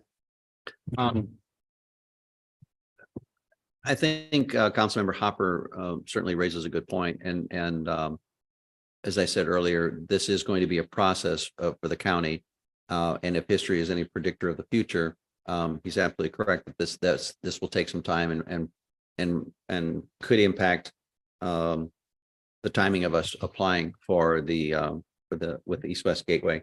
The other one thing that we can do now is circle back with Ms. Streeter and find out if they would be considering applying with East West Gateway for the funding for that, because again, this is a road that's maintained by the county, and it would be somewhat difficult, in my opinion, if we're talking about spending money, city of Wildwood money on a road that is not maintained by the city. That would require us explaining to the residents why we're doing that. So I would like to suggest that we continue down the road of pushing the county to step up, do what they can. But I think it's a valid question to ask them to say, how would they be paying for that? Is it in the budget as a line item? Do they apply to East West Gateway to get some funds and so forth? So I'd like to see if we could kind of pursue that as a sidebar. Yeah, I totally, I'll comment on that as follow-up. I totally agree. I mean, the county needs to be held accountable, and they're not stepping up for Wildwood or even West County. I read about in the paper money going to other parts of the county, and they need to step forward. And the thing is that Wildwood is one of the largest cities in St. Louis County, right? We all know that's a fact. I mean, we're one of the largest in the state. So we have the most taxable real estate that is contributing to the county. And so they need to step up and try to address these issues that we keep bringing up to them. And I think all the pressure we could apply, I think makes sense there, you know, and the residents certainly, their voices, you know, with the county will help as well. But, you know, of course, you know, just like we have acknowledged with the county that they don't have the money, we've had to resort to doing that when it came to Route 100, right? The state road, even though it's the state's responsibility. So again, I think, yes, absolutely. First step should be the county. They should do it. They should not expect that we're going to step in every time and use our money. But if it's not getting anywhere, we got to do something, because otherwise the injuries continue to happen. And anyway, Councilmember Clark. Sticking with the amendment, I mean, the motion. So on Highway 100, Director Brown, we did the East-West Gateway to get that whole thing as a project, all the J turns.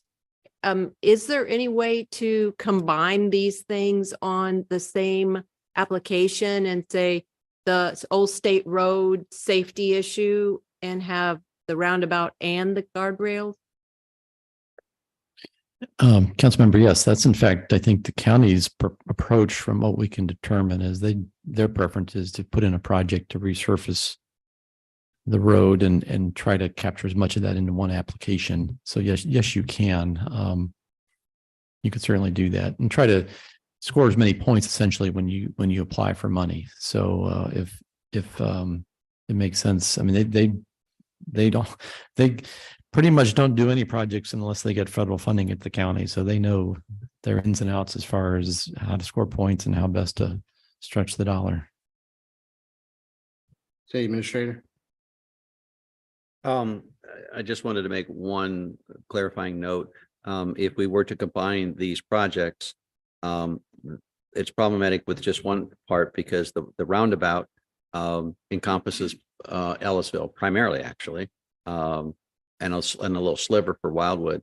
If we were to throw in guardrails, and particularly if we're talking the southern part, we are now outside of Ellisville, and Ellisville would not participate in that. So that could perhaps work against us by grouping that together.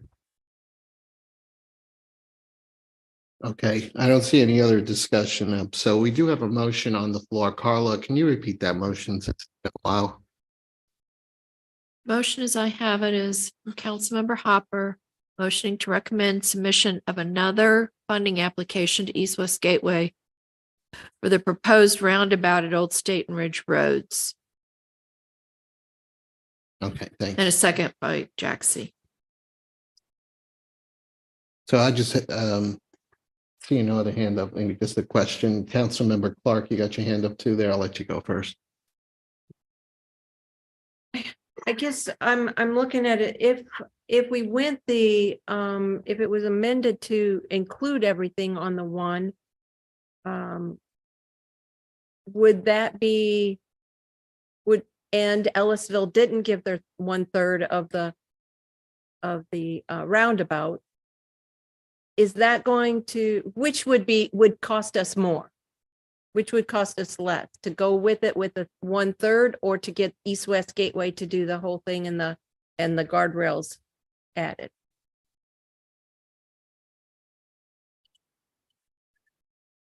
Well, I think honestly, we need to do a little more work with St. Louis County probably and report back because there's a lot of questions at this point in terms of the scope of an application. I hear desire here to apply strictly for Ridge Road in Old State. That's pretty simple. If the county does intend to apply and include the rest of the road in it, I think they would be looking for the cities to participate relative to Ridge Road only. That was my understanding. So they'd have to structure our contribution to the local match in that manner. I don't expect that we would be contributing for any rest of the work. It was strictly for our 1/3 of the cost of the match for Ridge Road itself. And that those additional costs would be either state or county, not the cities. City Administrator. Thank you. I want to be perfectly clear that in our conversation with the county, with regards to guardrails, we did not, under any circumstances, indicate that the city would pay anything for those guardrails. We did not commit to anything, nor should we commit to anything. It's their responsibility to do. And we need to see for them to come back. Again, when we talk about timing, with all the things they need to do to determine how much guardrail at $50 a foot, where that guardrail is going to be, how they're going to install it, the traffic studies, et cetera, et cetera. It will, as Councilmember Hopper pointed out, it will be weeks and weeks and weeks before we probably get a definitive answer about whether they're going to do it at all, much less how they're going to pay for it. And that will probably more than likely take us outside the time frame of applying to East West Gateway for the roundabout. But at this point, the city has not committed, nor in my opinion anyway, should we commit to funding anything related to guardrail. So looking at the timing, I mean, Rick, you're going to come back to this committee in the January meeting. So if there's new information, obviously we could address it at that time. And then if hypothetically the committee agrees with what you present, then it would go to council meeting in January, which probably means it would have to be 2 readings in January, potentially, for you to then go ahead and submit by the early February deadline. Yeah, we usually approve the TIP applications through a resolution. So the January meeting would have to be where that occurred, because that February deadline would allow a February meeting. Yeah. All right. I think then we've got some time. So we've got the motion on the floor. We'll see more information at the January meeting, but thank you very much for that. So with the motion, all those in favor of the motion, say aye. Aye. Anyone opposed or abstain? All right, the motion passes. All right, then that means I see the city attorney is on Zoom there, so we can go back to the next item and appreciate the patience of the folks here in the room that spoke to this item here that you've been waiting for. So we will now go to the policy on the public acceptance of private streets. So, Mr. Chair,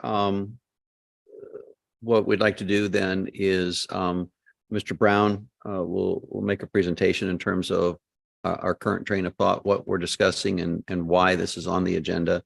That there does get into some legality, which is why we've thought it would be beneficial for Mr. Young to be present in case there were some questions that Mr. Brown and I could not answer. But we want to give you some background in terms of why we're discussing this. Council members, if you recall, this was in front of you earlier in the year, so it is back to you tonight after some months. And I know the residents were here earlier and spoke to you about the concern with private alleys. The department handles requests for the public dedication of streets through the current policy that's in place. It's been in place since 2001. It was amended in 2002. And that's typically how we've handled them. And the reason we're here is because we have received a number of requests over the last year, quite frankly, for this very thing. So if you recall, we've had 3 subdivisions approach us: Radcliffe Place, Old State Place, which is actually a new subdivision, and then Carriage Crossing condominiums have made requests that we consider taking over their streets. And then in addition, the issue of the private alleys in Town Center have come up as well, managed at the Meadows of Cherry Hills, Windsor Crests, and informally I've also had a contact from Main Street Crossing. So for whatever reason, a great deal of interest for the city to take over streets. Per the policy that's in place and has been in place, only streets that were in existence prior to 2001 are eligible. That was a decision that was made at that time, that moving forward after the implementation of that policy, all streets would remain as is. New construction would be a product of the development and planning and zoning process. So the really only allowance for new streets would be as they are approved through city council. when they are constructed. So I wanted to point that out. Any streets that are accepted for public dedication must be brought up to our current standards. And if they are not meeting our standards, then the dedication has to require that as a condition of the acceptance. So that is in place as well. I did provide you a little more information this time relative to the number of streets and that have requested public dedication. And as far as our expenditures for streets in general. So that information is provided to you in my memorandum in tables 2 and 3. And I wanted to point out to you the impact that we've had on some recent street dedications. So since 2015, we've had a number of streets that we have taken over or are committed to taking over. Essentially, if you look at streets that have been taken over or committed, and I say committed includes Main Street Crossing in the village of Brightleaf, Stone Mill, and those kind of streets, it's about 7 miles of new streets. And if you look at what we spend to maintain our system, and you look at the last 5 years and average the cost per center line mile for those 5 years, it's about $23,000 per center line mile. So when you take on a street, and if you take on 7 miles of streets since 2015 on an annual basis, that's about $171,000 of additional costs out of our budget that takes. And it is an impact. And the reason we brought this to you is our budgets are just not going up to make up for the difference in these additional streets that we're taking on. In addition, as you know, costs are going up annually, and we've seen significant increase over the last, let's say, 12 to 24 months in costs for concrete street replacement, asphalt resurfacing, and the like. So it's a challenge for the department to maintain our streets. And my opinion is we're currently not keeping up with the demand, quite frankly. And I provided you that information relative to the amount of concrete street replacement that's being done. The quantity is going down every year and the costs are going up. So we're not keeping up with the demands that are out there, and our conditions are going to start going down if they're not already.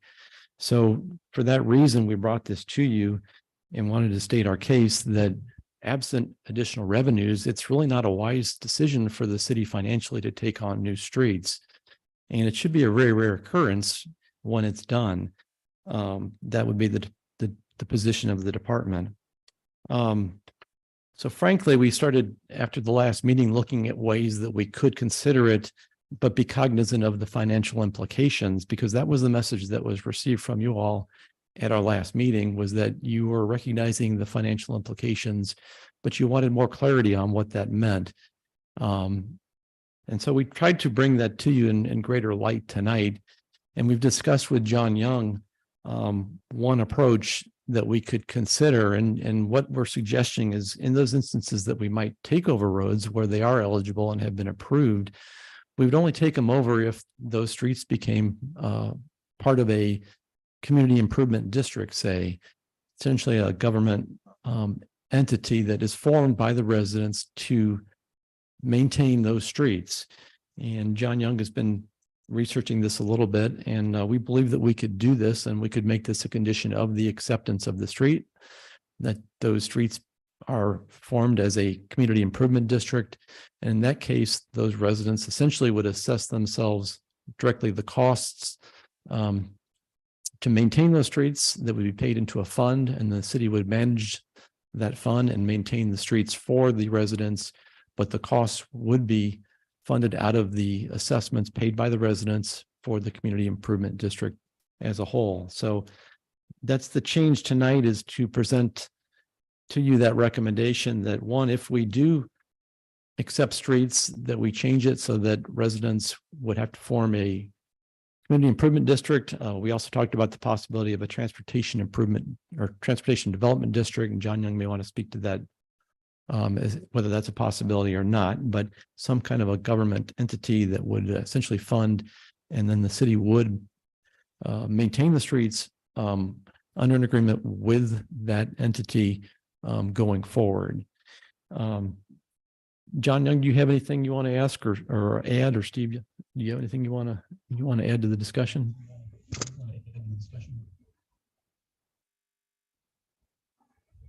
This is Only thing I would add, first of all, just to familiarize everyone who isn't familiar with a CID or a TDD, CID being a community improvement district and a TDD being a transportation development district. These are statutory economic development tools typically, but they have been used in the context of subdivision improvements. Best example I can think of is one in the Creve Coeur area where a subdivision formed a CID for the purpose of building, I believe, pool, tennis courts, and a clubhouse for their subdivision. So it is a tool that is available. And how it's done in either event is that the formation and governance is ultimately going to be the responsibility of those who live in these subdivisions. And if they agree to form it, tax themselves or assess themselves a fee, either through a property tax or a special assessment to fund either the improvements and or the maintenance, definitely the maintenance, but potentially the improvements as well. And then the district itself, so this political subdivision that's created and has its own board of directors, would contract with the city and pay the city for the annual maintenance. And this is a procedure that can be done, and the streets would ultimately not be city streets. They would be dedicated to the district. So they would be public streets, but they would be the streets of the district, not the city. So in that fashion, the city is operating in a revenue neutral way by accepting these streets without having to incur the additional costs, but still being able to provide the service.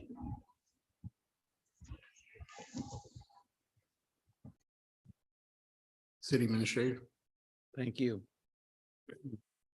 So to boil this all down to its salient points,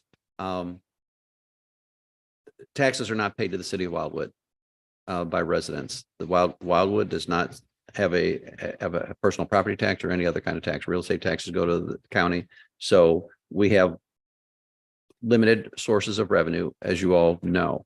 And those revenues are fairly static. They are not increasing. However, the cost to maintain roads throughout Wildwood is going up. And when the city takes over streets at the cost of $23,000 per center lane mile, that's in perpetuity. And that goes on forever, regardless of our revenue stream.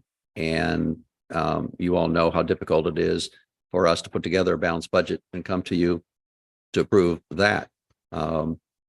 So it's a cost shifting that right now the city has a hard time paying for these kinds of services, and this is what we're presenting as an alternative for the subdivision to have those streets maintained. But this is a palatable way for them to through creating, in this case, a community improvement district, a way for the residents to do it themselves, and we'll take care of the repairs. But as Mr. Young just pointed out, the city will not own those streets. It'll be part of the SID. So at the end of the day, this is a decision about who's paying for the cost to maintain those streets. And what Mr. Brown and I are suggesting is that the city is not in a position to keep doing that going forward. Okay, I will open up now. If there's no more from the city administrator or director or city attorney, I'll open it up for discussion from the committee here. Councilmember Farmer. So I just want to make sure, I guess, that I'm understanding this correctly. So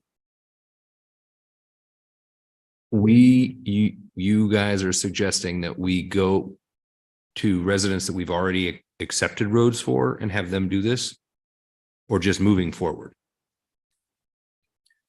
This would be moving forward if we found that a road was eligible for public dedication. To address the financial implications, we require them to form a SID or a transportation development district. So then, I mean, we've got some residents here that we're talking about some alleyways. We have Brightleaf, which has been built. How does that impact any of that? Well, as I did reference in the memo, so Brightleaf, Main Street Crossing, those streets that have been planned to be public would still be accepted. We haven't accepted them yet, but those would still be accepted. Those don't necessarily fall into the policy. But that would not change.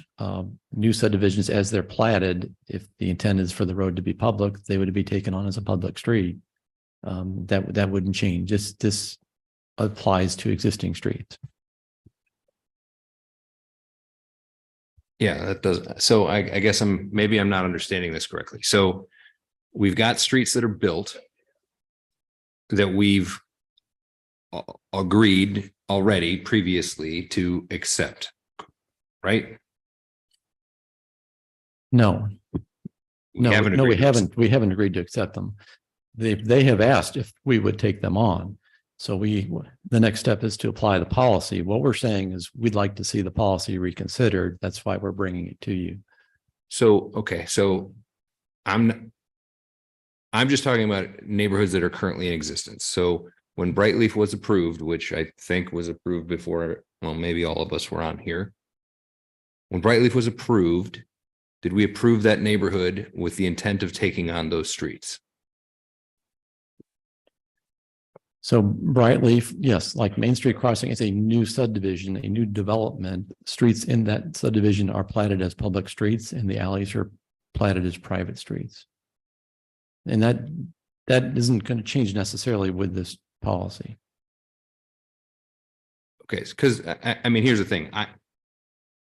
We are constantly running into a money crunch, and I am of the opinion, as a person that lives in an older neighborhood, that streets are crumbling because they're overused, that before we start doing a lot of cool whiz bang stuff and building whatever things people want, we probably need to take care of the roads that people take to get there or whatever it is. So I guess I'm still trying to understand, if we have built neighborhoods that were approved to be public streets, I think that's what these folks are saying. Am I misunderstanding that they were accepted into this? We've passed this like 4 times already. Is that not correct? 4 times No, already? no, Is that it's not correct? No. It's One. So I guess I'm trying to understand. I get how it works for built neighborhoods that have not been built yet. That makes sense, and I'm all for it. I'm trying to understand how it works for buildings, I guess, between 2001 and today. Mr. Chairman, if I may. John, yeah, you're creating the echo, but if you have something to say, go ahead. If not, yeah, just mute it. Sorry about that. So just to provide some clarification, in some instances, subdivisions are constructed and platted with the full intention that streets or alleys in particular remain private, that they be subject and be the responsibility of the owners, the HOAs essentially, in those subdivisions. And if I'm not mistaken, the alleys in a lot of the town center were intended to be private in perpetuity. And now those residents are coming to the city and saying, we would like now to make them public and have the city be responsible for them. And that's the distinction here. It's those instances. It's for those subdivisions between 2001 and 2022, where they were built, platted with the intention that they remain private, but now are being asked to be the responsibility of the city.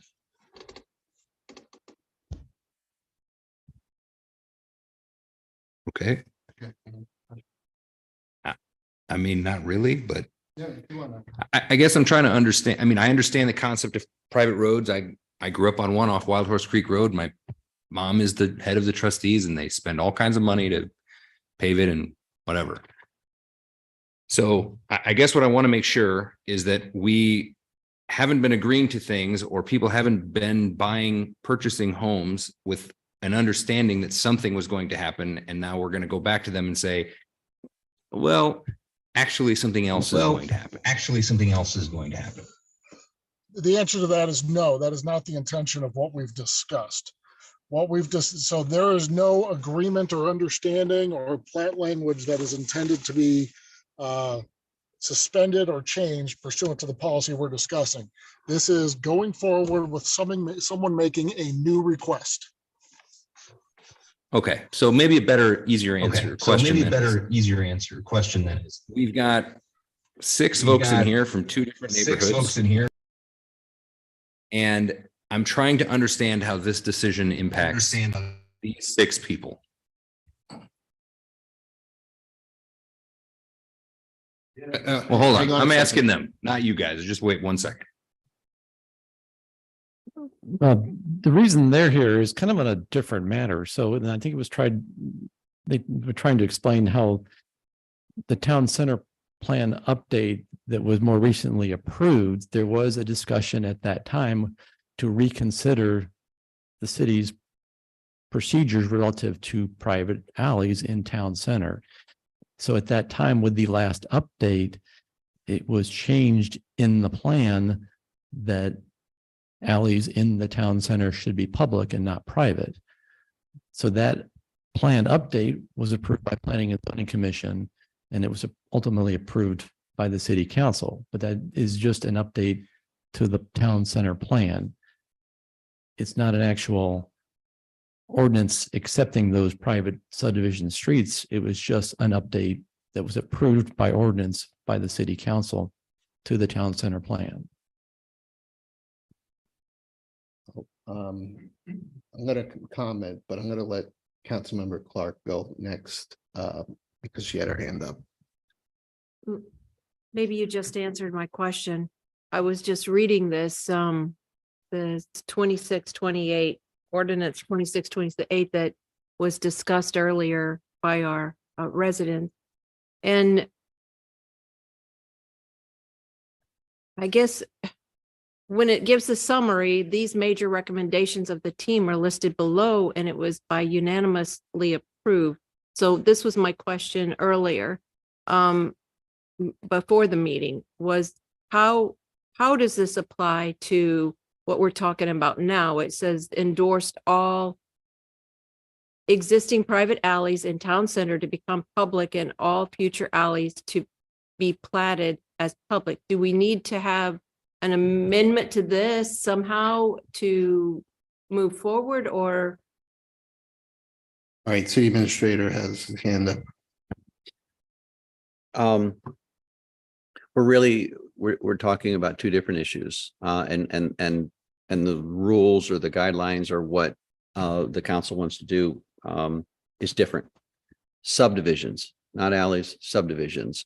If the subdivision, and Mr. Brown mentioned Radcliffe as an example, current subdivisions that are platted, that were platted as private, that have come to us, the city, and asked to be made public and us take over, what we've been discussing has to do with that.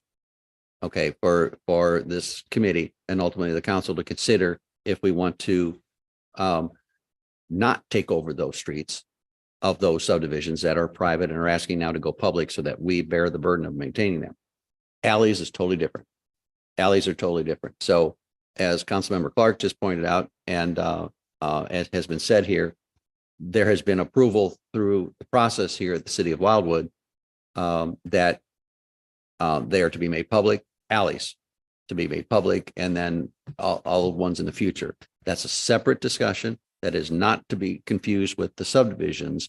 If it has been said and that the city is committed to making those public, then we need to talk about that, because that was not what we're recommending here at all. That is outside the scope of what we're talking about in terms of taking over streets. So I'd like to make sure that we need to have a separate conversation about the alleys, because there has been commitments made to residents and we need to uphold those commitments. But I want to interrupt here and just be clear now. We follow the policy that's endorsed by the council in 2001.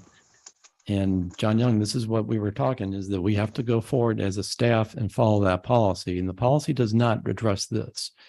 So if it's the council's desire that we take over private alleys, it needs to be reflected in the policy. So if I could, I think just for clarification, and I appreciate, City Administrator, you were exactly thinking what I was saying. We have two different issues here.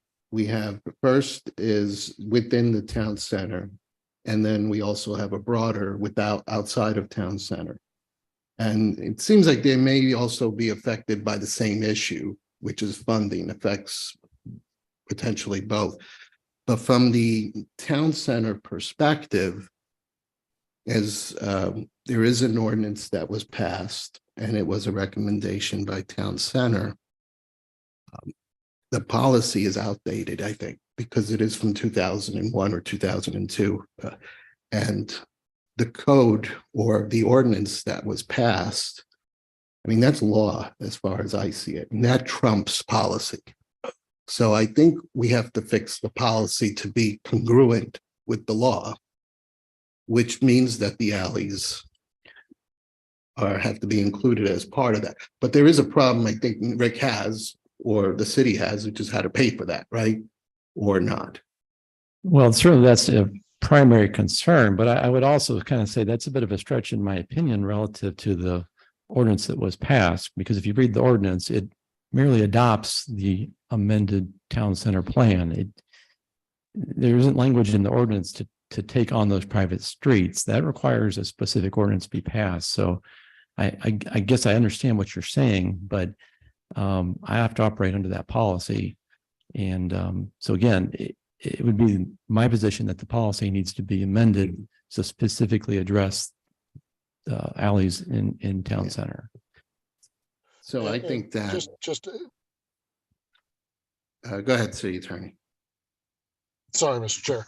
I agree with Rick's assessment there. I don't think these are inconsistent. I don't believe these policies are inconsistent, and even to the extent that the ordinance could be conceived as a retroactive because the plan is moving forward. The town center plan is for moving forward, but even to the extent it could be interpreted to mean a retroactive application to streets already constructed, the proposal that we're discussing tonight is not inconsistent with it. It actually just provides ends to those means. So they are not inconsistent or incompatible, nor would any amendment need to take place. So, Mr. Chair, if I may, what we're suggesting is that the policy, the ordinance, all of that be reviewed on two fronts. Number one, to address what has been said through the update to the town center plan, as well as going through the P&Z in terms of all alleys being within town center being dedicated. We need to incorporate that into the policy, which right now excludes maintenance of those alleys, in addition to potentially, assuming that the committee and ultimately the council agrees, to find a way to fund taking over, or well, it wouldn't take over, finding ways to help the residents pay for streets that are private, and then going forward. They are separate issues, but as Mr. Young just pointed out, they are not mutually exclusive and could be incorporated into a revision of an outdated policy. But the last thing I want to just make sure that when we go away from this is that we are not saying we're not taking over alleys, because it's been pointed out by the residents and others here that there have been actions taken that the city has indicated and committed to the residents that we will take away, that we will maintain alleys going forward. So I think maybe to keep it clean, maybe why don't we just, if I could suggest a motion that says that a motion to revise the policy specific to the alleys so that they are, and help me with the right phrasing here, they're taken over by the city or part of it, so that this way let's get the policy aligned, because you just said too, we have that commitment already, and that was already my understanding when we did that through the town center plan. And then ultimately when it came to council. So I think that's an easy one. I think if we get alignment on a motion just to do that one there. So I'm happy to make that one too. But I'm looking for the right phrase there. So it's a motion to for the policy to be revised, to align with the town center plan recommendation for the inclusion of alleys. Well, Mr. Brown is much better at this than I, but potentially we could say something along the lines that to modify this policy to incorporate what was determined by the town center plan and ultimately city council, that alleyways would become public streets and dedicated to and maintained by the city. I think you said it perfectly. If that's, I doubt that, but that's close. Carla, did you get that?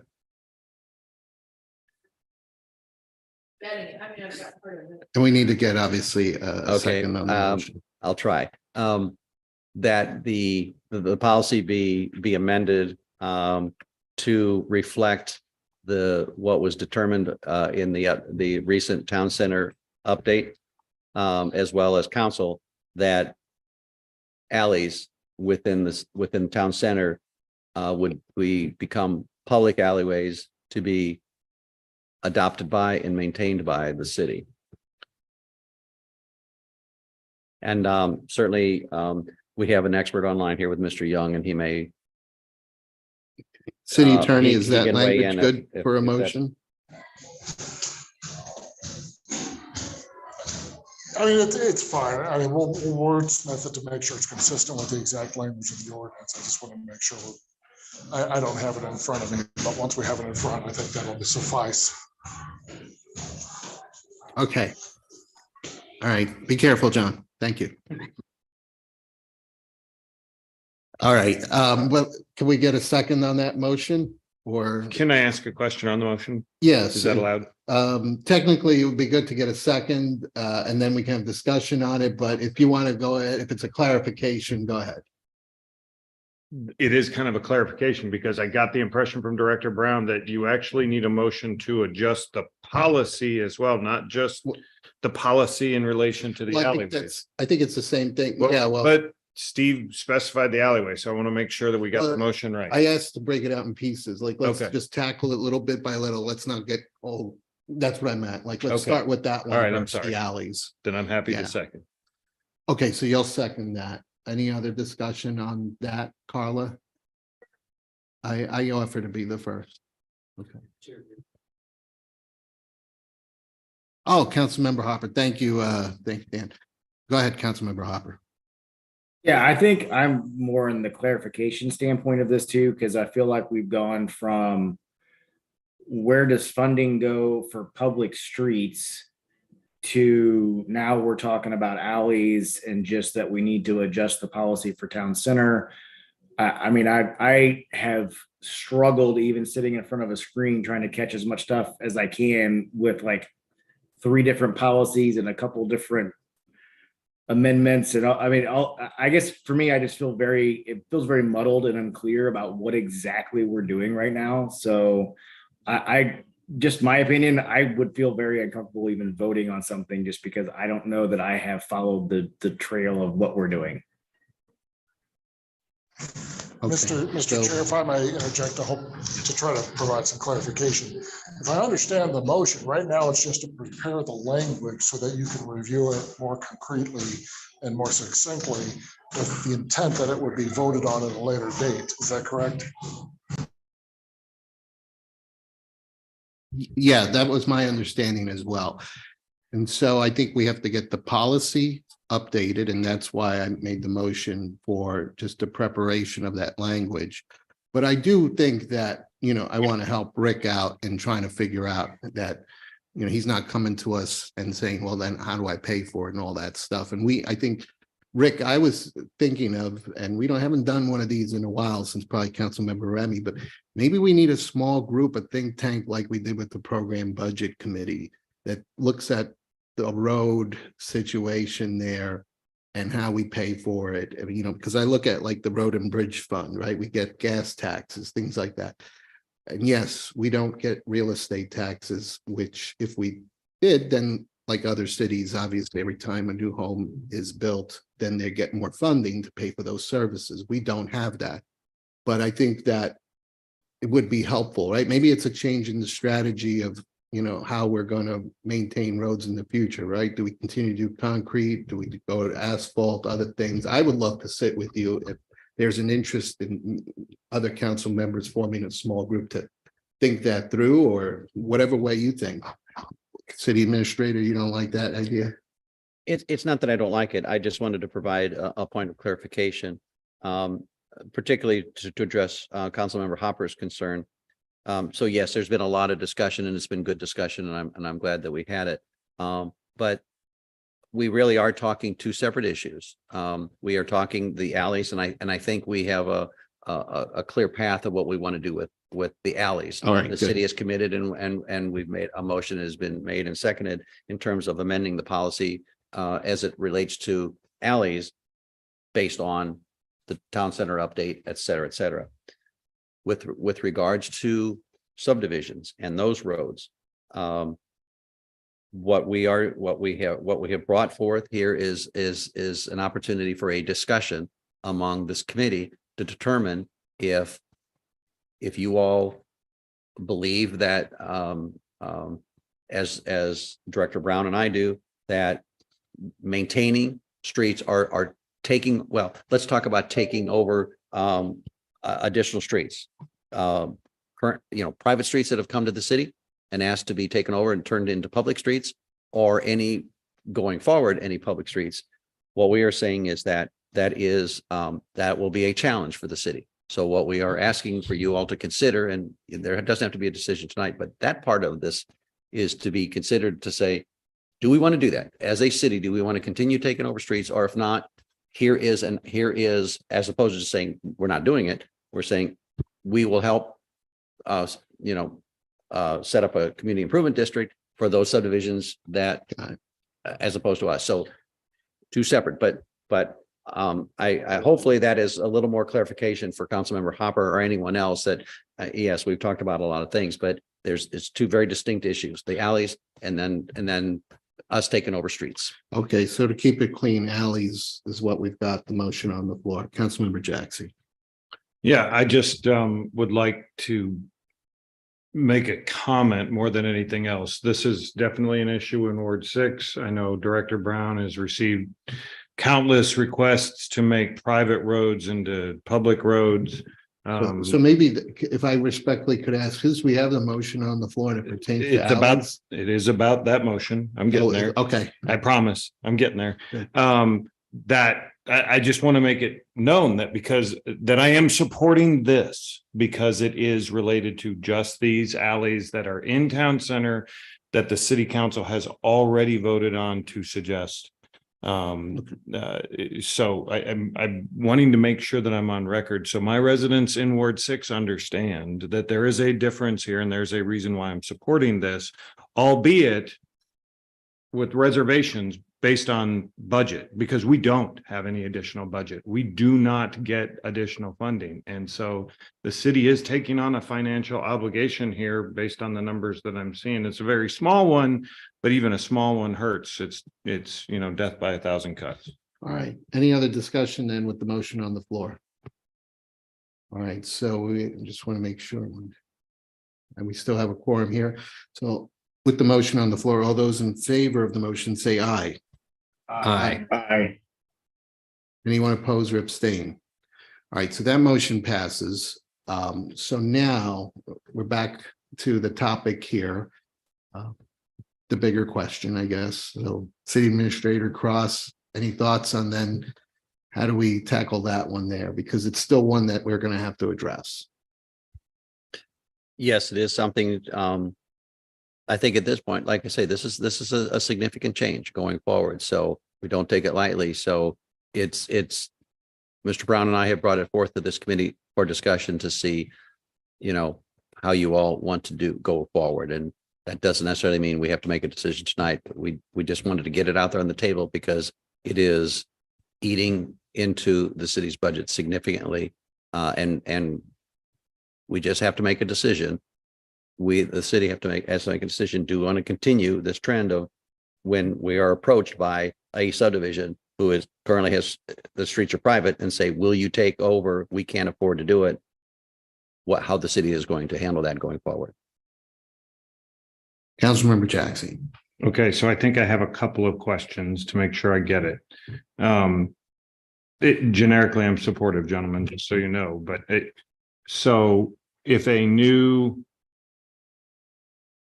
hesitate to use the word subdivision, because out in Ward 6, I don't think we really call them that, but if a new neighborhood goes in Ward 6 with a new street, are we going to ask them before we permit it to consider a CID, require them to create, to consider a CID for a private road, or does it have no impact there? So that would be what, I think that's my only question, I guess. Well, in theory, it's policy, if it remains as it is, this would only apply to those streets that were in existence prior to 2001, because the newer subdivisions, those are probably private and they've been platted as a private street because they've gone through our process, and we've made that rational decision as a city and as a council as well. So it would only apply really to the older streets that were in existence prior to 2001. Of Ward 6 residents that I know we've received more than a couple lately, if we change this policy, their streets already in existence, presumably they would be eligible to consider a CID? If they met the requirements of the policy, yes. They'd have to meet our standards and so forth, or bring them up to our standards. All right, any other discussion? Councilmember Farmer. So I guess with the CID, my question is, does each neighborhood have to have their own independent one, or is there just a CID that they then would all join? Each subdivision would form a CID. Excuse you. All right. Or I hope you're bless you. okay, John. I don't, bless you. No, a CID would be specific to that neighborhood, and the residents of that would be part of that CID. And so how does that differ from just the HOA taking care of it? Because it sounds like basically the same thing. It is somewhat different. And I would ask Mr. Young, because there are legalities between the HOA doing it and then this farming a community improvement district. There are differences, and if we want, Mr. Young can provide a legal opinion in terms of where the differences lie. Some of the differences, first of all, you have the option of assessments or taxes for either one. So you can do an assessment or a tax. The benefit of a tax is that it's deductible from your income taxes. The other issue is there's a possibility of, for improvements, of actually issuing bonds. So there would be government bonds to be able to do that. So those are available options. And if I'm not mistaken, and because it's a public street, they can contract with the city for the maintenance. in addition to that, I believe, and Mr. Young, please correct me, but if I'm wrong, but I think that he mentioned somewhere along the line that with the CID, the subdivision, they can actually borrow money to pay for those improvements through a particular means. So, but don't quote me on that. I think I heard Mr. Young say that at one time. Mr. Young, is that not correct, that that as part of a SID that they can borrow money to be able to pay for the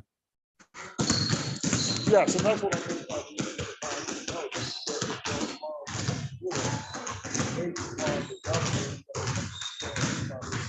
John, we can't hear you. You were in the process of doing a layup, so we weren't sure. Can you repeat what you said, please? Sorry about that. Yes, when I was mentioning that they can levy an assessment or a tax, and then they can issue bonds or notes to pay for improvements that are guaranteed by that assessment or tax, and they can do that as CID revenues, which can be taxes and bonds, taxes and notes. All right. With generally favorable interest rates. Well, then, as far as trying to see what the next steps on that aspect of it is, we need to get additional information as to exactly how that would be done for those areas. The real question, or at least the direction that that staff would like, is just to see if you all wish us to pursue alternatives to the city taking over streets and paying for the repair, the maintenance, snow plowing, et cetera, of subdivisions that are asking, for the city to take over. If you all are in agreement that is something that the city should look at, that we can no longer fund. If you're okay with that concept, then we can go forward and get more information about how that would look. But right now, there's a decision tree, and the decision tree right now is, does the city maintain these subdivisions in perpetuity, or do we not? Well, I think we need more information is what I think. Councilmember Clark. If you could just add one thing to the questions that you would be answering after that. If they went ahead with the CID, do they have to hold the streets to the same level, the standards as the city holds them to? So they would have to, like we had just recently, a street that was in bad repair, and if it gets to that, what happens then? Councilmember, I believe the intention would be, in fact, that they would be built to city standards. They would be maintained at those standards, just as the city would maintain its own streets. The only difference is that the revenues from the CID would pay for it. Did you hear that? All right, so we want to just make a motion to proceed with additional information. Okay. Then seconded by Councilmember Clark. Carly, you got that motion? All right, any other questions or discussion on the motion? All right, all those in favor say. Wait, who do we have? Oh, Councilmember Hopper, did you have a question? Yeah, it probably preceded the motion, but so I guess my question a little bit on this is, and maybe it was probably answered partly by those that have asked questions prior to this, but so if they, in exploring those options, are we saying that if that we're essentially looking at options of it's either the burden's going to fall on the residents or the burden's going to fall on the city, or are there options that are out there where it's, mostly on the residents, but it's within the city's purview to provide support if a street is in very bad repair and they need assistance to pay those funds, or if it's a predetermined split on how much the city would cost? Is that an option in these, or is it definitely just like a hard line that's drawn between the two of them? Mr. Chair, I think the answer to that question would be the direction that this committee provides to Mr. Brown and I in terms of where you want us to go with this. If it's we can gather options to get more clarification on a CID. One of the questions Councilmember Clark just asked about, do they need to bring those streets up, even though the city doesn't own them, up to city standards? I unfortunately didn't hear Mr. Young's answer to that, but he said yes. Okay. Okay, we'd have to discuss that, because if we don't own it, I'm not sure how we could force them to do that, but that he's way more knowledgeable about that than I. But be that as it may, we're looking for direction in terms of what this committee and then ultimately city council is thinking in terms of going forward. So if you're asking us to also look at other alternatives about the city continuing to fund that, we can see, but ultimately what we're trying to do here, the bottom line is, as it relates to streets, is to shift the risk of the cost of maintaining streets away from the city. That's what we're trying to do. The city is not financially feasible for the city to continue to pay or to take on streets and private streets and us to pay for it. Because it's a cost shift directly to the city that right now, that would be problematic. All right. All right, we have a motion on the floor. Carla, you got that motion? Okay, anyone need it read? Are you all good? All those in favor, say aye. Aye. Anyone oppose or abstain? All right, hearing none, the motion passes. All right, several topics that I won't go through, but these are for future agendas. Anything under miscellaneous? All right, seeing none, next meeting Tuesday, January 3rd, 2023. So thank you for everyone for sitting through the meeting here and waiting for this topic to be discussed. And the basketball. Yes. And yeah, that's not every meeting. Probably think it is. We have to balance. All right, motion to adjourn. Made by Councilmember Farmer, made second by Councilmember Jaxi. All those in favor of the motion, say aye. Aye. Anyone oppose or abstain? All right, motion passes, meeting adjourned.